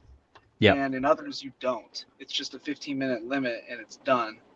So that, to me, says that there's two different phones she's calling off of that go to, I guess run two different ways, right? One's with the calling card, and then one's just this 15-minute time limit. Yeah, I don't know. Something odd though. I agree with that. And also, why is there no warning on several of those calls where she's talking to Stephen through Dolores? I don't understand. Because that should have popped up, a 15 or 20-minute call, that should have popped up at least one time, and it didn't. And I don't understand that. Somebody can maybe help explain that. I hate to jump into any rabbit hole that, there's so many that we can't ever get out of, but I don't get it. What was different about that phone? Something was. Well, and Steven must have seen something too, because remember in an earlier call we listened to tonight, he was questioning her about it. He's like, "Why are you calling Which from phone are you different on?" numbers?" Yeah. Yep. And she said, "Don't you remember there are different numbers when I was calling you?" He's like, "Nope, there was just one." That's right. That's exactly what he said. So I'm guessing that his attorney at the time was showing him, probably, right? And I don't know. That's what I'm getting out of it. That's Yep, the only way that's I what can I'm. think that he's able to see those And numbers. that would have been Loy and Williams, if I'm remembering Yeah. correctly. So Yeah, because he's just about to make that switch, I think, because he's just Yeah. about to get his settlement and switch over yeah, to Dean. yeah. They're basically 2 weeks away from settling the lawsuit. So Right. alrighty, I'm going to. Well, it's 9:30, so I lied earlier when I said we were going to get out at a decent time. Rhonda, you can punch me in the shoulder later. So No, that's let's my go fault. around the. Nah, you're fine. You're fine. I'm glad we played it. It was an interesting call, and away from all that other shit that we were listening to. And I'm being facetious, but come on. Anyway, let's go around the room. Final thoughts, and we're going to get the hell out. Rhonda? Yeah, there's just always shady shit where this case is involved, no matter what it is. Bless you. No matter what, sorry, Bless no you matter what again. the situation is. Thank you. You sound like my wife sneezing. She's like, "Phew." And when I sneeze, I take somebody's head off in front of me. They're going to explode. I sneeze so hard. Yeah. Oh, sorry. No, you're fine. But yeah, it's just a bunch of just more shady shit, just in a different way, via phone calls. I think that,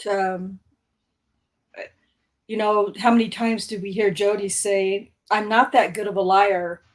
Well, Yeah. actually, I think you are a pretty good liar, because I think that there were times that she was with law enforcement with some of those longer calls. And I think that's why the calls were, I wouldn't be surprised if she was sitting in one of the interrogation rooms with law enforcement with some of those longer calls.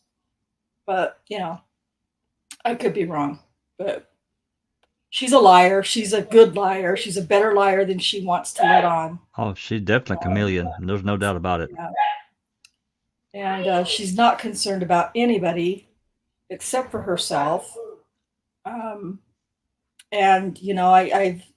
I've yet to hear her ask Mama Avery, how are you doing? How are you holding up with all of this? No. Oh no. Just expecting when Mama Avery answers the phone, hello, she says, "Have you talked to him yet?" Yep. How about hi? How are you? Thank you for taking my call. Oh, has Stephen called you yet? But she doesn't do that. It's just, and I get it. She doesn't have a lot of time. She might just be trying to throw it out there as quick as she can, because minutes are precious. But anyway. Anyway, I really don't have much else to say about the calls or her at this point, other than what I said. I understand. All righty. Thank you very much, Rhonda. And Cherie, final thoughts. Just interesting to hear the progression day by day. And thank you for taking the time to play them every night, almost every night. You betcha. Yeah, kind of a puke fest at times because we see what's going on. But yeah, they're definitely interesting. Thank you, Cherie. And next we have Alice. Final thoughts. Yeah. Yeah, you can like Rhonda and Sharia says, it's you can see the different tones, the different way she speaks. When she's on the phone to Ma and Stephen, she's greedy, she's when she's on the phone to Barb and Chuck, she's more angry, she's more pissed off. She's I don't believe that he loves me, all the rest of it. But I think that's her trying to get the sympathy for the others in that as well. Some of them are eye-opening, some of them are too much information. But I suppose that's just the way they are. I mean, that's their shits and giggles, isn't it, when they're in somewhere like that, is on the phone, having phone calls with their partners or families. So you're going to get the rude comments and innuendos and everything like that. But sometimes they've also got to remember that it's being recorded. You know what I mean? With some of the Yeah, stuff. that seems to get forgotten at times, right? It's like, Yeah, but by a lot of them though, Jack. I mean, I'm not just meaning by Jodi and that. I mean, Sure. I'm meaning with all the calls between Ma and Pa and Stephen and Barb and Brendan and they do just forget that these things are getting recorded, and I think that would have been really bad in the very beginning, because they probably would have just wanted to be talking about what was happening in that moment with the case and everything like that, but they knew that they couldn't, because in the back of their minds they knew that these were being recorded. But as time goes on, it gets more lackadaisical, and they just seem to open their mouths and let their bellies rumble. So yeah, I've not heard a lot of these calls, like you say, because it's for Jodi's side. I would love to maybe try and match up the Stephen side of the call and the Jodi side of the call, and kind of have them, side by side, that her phone and his response type thing. But the amount of calls and that we've got, I mean, I think somebody put it in chat earlier, I don't know who it is, that there's 176 calls in the full playlist just for Stephen, oh, there's a lot more than you talking about Stephen and Jodi? Yeah, I think so, yeah. Oh, yeah, at least that many. Yeah. So that would be a mission and a half trying to do that. But yeah, that's probably about all. Thanks to everyone on panel, thanks to everyone in chat, and just remember to do the YouTubey things for us. Thank you very much, Alice. And then Doc, final thoughts. Thank you there, Jack61. Yeah, I only listened to a few of the calls today, but, at the end of the day, and I'll be very, very quick, these calls were pennies from heaven for the state and for Kratz and for the investigators, because in essence, what it allowed them to do was to strategize against Stephen and also against Jodi herself. They found out what the weaknesses were, and quite clearly, Jodi was the loose cannon. And clearly, she was very, very upset with Debbie. So it allowed the investigators to target Jodi. She knew what her weaknesses were. And you see, it's really funny. We keep on blaming Stephen for talking all the time and not being able to control himself. As you can see from these calls here, Jodi was doing exactly the same. And when you factor in Mama Avery and also Barb being mainly the voice of reason and trying to calm Jodi down, Chuck Avery did the very, very opposite. He was very antagonistic, and he rolled up Jodi deliberately. And you can hear from the calls that Jodi vacillates between Stephen, I love you, to Stephen, I want to kill you. Yep. It kept on this bizarre flip-flopping, and this was pure manatocrats who was listening into all the calls. And my final point is, tomorrow, guys, we have our final rebuttal, and it'll be great to get it over with. Thank you, everyone. Thanks, Did Doc. we Yeah. end the podcast? Not yet. No. Oh, not yet. Oh, okay. No, I just went and popped it on screen so it'd be ready to go. Oh, okay. Thanks. Yep. Yeah, episode 6 is our final rebuttal. Doc graciously took that one off my hands because we're doing all these Jodi calls. So I publicly thank him for doing that because, it's just a lot.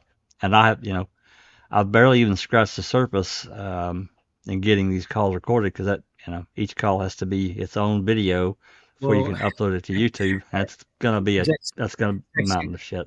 Jaxie, well, I don't know what's actually worse on your mental health, doing the rebuttal to episode 6 or listening into the calls. I reckon they're both as bad. Yeah, just in different ways, no Correct. doubt. Yeah.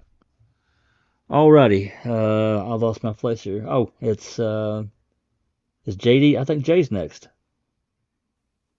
Yeah, I found the calls interesting. I can't believe the amount of money they've actually spent on the calls that they were in jail for.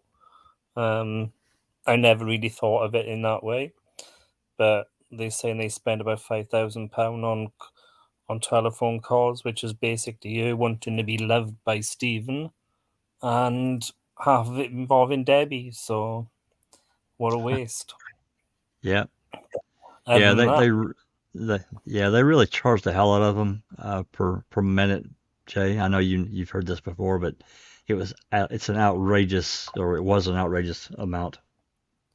Yeah, so interesting calls though, and I liked the last one. So look forward to the rest.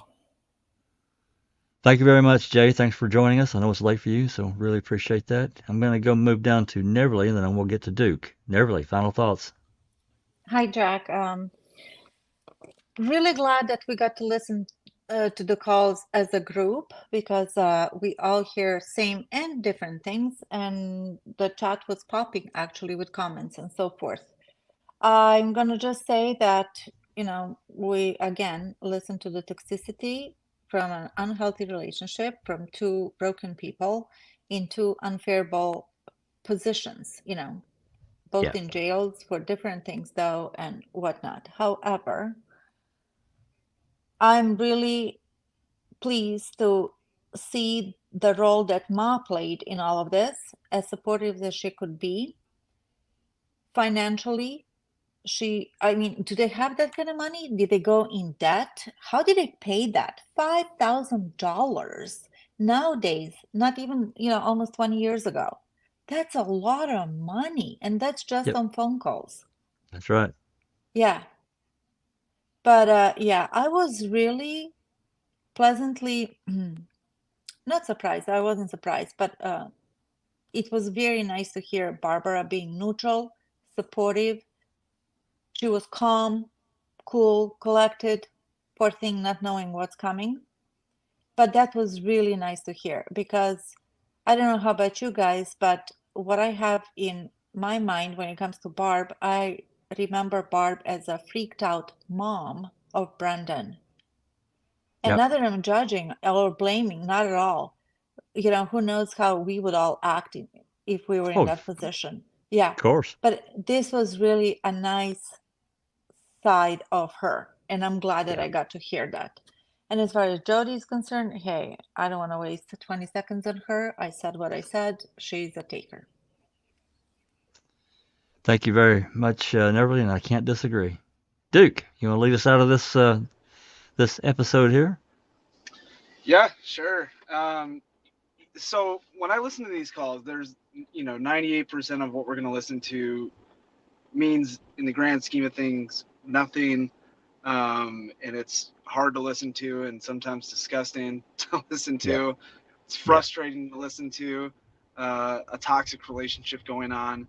And I think I'd be, it wouldn't be right for me to not remind people that we got to keep in mind these are Jodi's calls, and so we're kind of listening to her manipulative ways, talking to different people, but at the same time, and we're going to hear this coming up soon in these calls, Steven's doing stupid shit on his end too.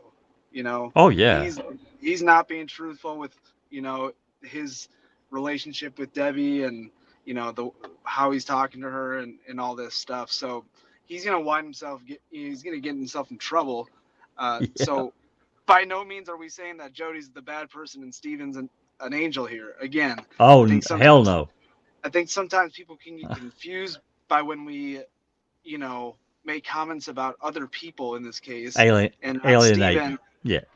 as us saying that Steven's all good and this No. angel. And so that's not what any of us are saying, just to clear that up. However, it is important that we look at the bigger picture here, right? Because what I look at when I listen to all these calls isn't like, I'm not trying to learn about their relationship or, you know, how they talk and that kind of stuff.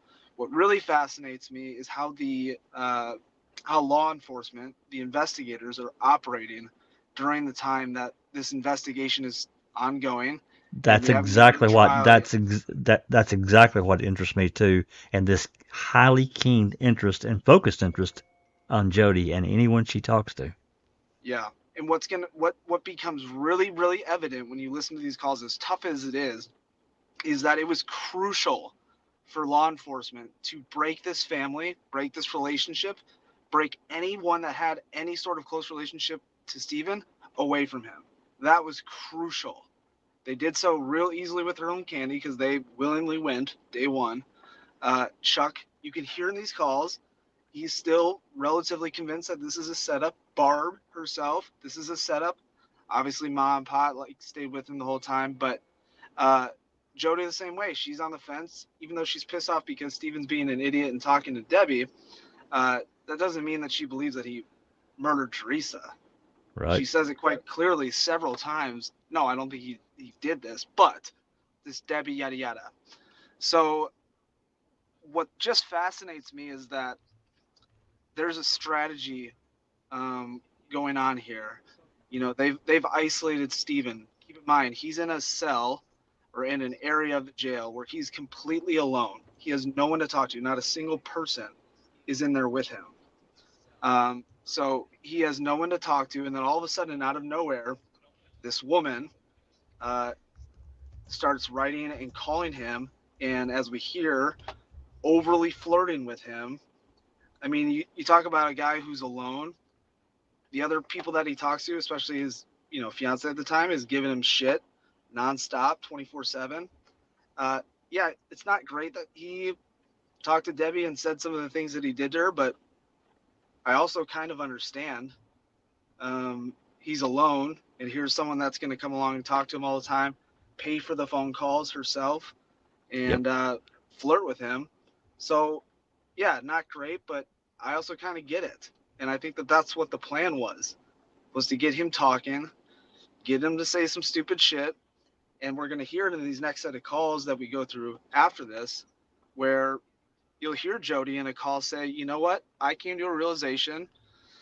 I think I've been in the wrong. And it's like, holy shit. She's like realizing that the way that she's thinking about things is all messed up. Well, it's not a day or two later to where investigators come back and say, why don't you listen to these calls? And then it's right back to absolute raging red. That's right.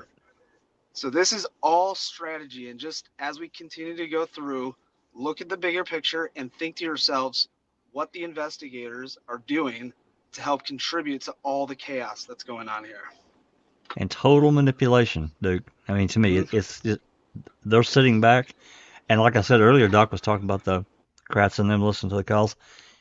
Anybody that's read the DCI reports understands that every set of calls, at least Steven and Jodi, the calls were summarized.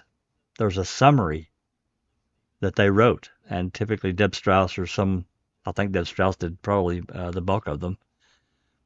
And there may even be more that the summaries that they did that we haven't been able to get, because there are DCI reports that we still can't get. So, yep, I agree. I totally agree with you. And my interest, and, I don't know if Allie's still around or not. I've got a list of the interactions that law enforcement did on Jodi, starting from basically the 5th. They went and talked to her on the 6th, but from that time frame until, I'm going to say at least the middle of October 2006, so almost a year, there are 20 to 25 interactions with Jodi or someone that Jodi talked to or knows. And she wasn't even there. Yeah. And the last thing I'll say is, again, what really disgusts me, but shows the investigators' true colors in this investigation, and I'm talking about in particular in this instance, Wiegert and Wendy. They come back to her in a few days from where we're at now, and play her recorded calls between Stephen and Debbie. Nothing We've about got that murder. We've got that interview. We do, and it's nothing about the murder investigation at all. No. They play these calls, they get her pissed off, and then they look at her and say, is there anything about your previous statement you would like to change? Yep. If that's not complete and utter manipulation and bullshit tactics to get, someone's emotional response to, sure, I do think he might have done it now. Whatever. Well, to me, it's witness tampering. It's nothing short of witness tampering. It is, and they're doing so because their case was weak. It was really weak. Yeah, I agree. Can I just add to that? Please. And what Duke was saying was very, very important. And that's why listening to these calls is also very, very crucial to get the narrative as it was happening in real time. And my point is this. That's why they had to call up Jodi during Brendan Dassey's trial to talk about the orientation of the bedroom. Yeah. And if body language said anything, you could tell that Jodi was extremely pissed off, and her responses to Kratz was just unbelievable. Like, was this the way you saw the room? No, the room was like this. And you could tell by her body language and her mannerism, there was no support at all for Stephen. She was called up to hurt him, to show that, no. The way the bedroom was orientated was precisely the way Brendan Dassey said, implying that Stephen, after all this mayhem occurred with Teresa Orbach, completely changed the bedroom. Yep. So, in effect, Kratz knew exactly who to target, exactly who to manipulate, and this is borne out by these calls, piece by piece. It's truly shocking. Yep, and those interviews, and for those that haven't listened to it, I think it's the interview. It's an audio. It's in the playlist in the MAM interviews of Jodi in the middle of September, because the first time she came, she said she wanted her lawyer present. She talked to him a little bit. It wasn't too much. But then when they came back, her lawyer was there, and there was an offer from Kratz that she was immune from any prosecution, which I also found very interesting. Why would she be immune from any? Right? Why would she be immune? Yeah. She went to jail on August the 15th, 2005. Why would she need to be any immunity from Kratz for anything? Yeah, but also Kratz was very pissed off with the attorney.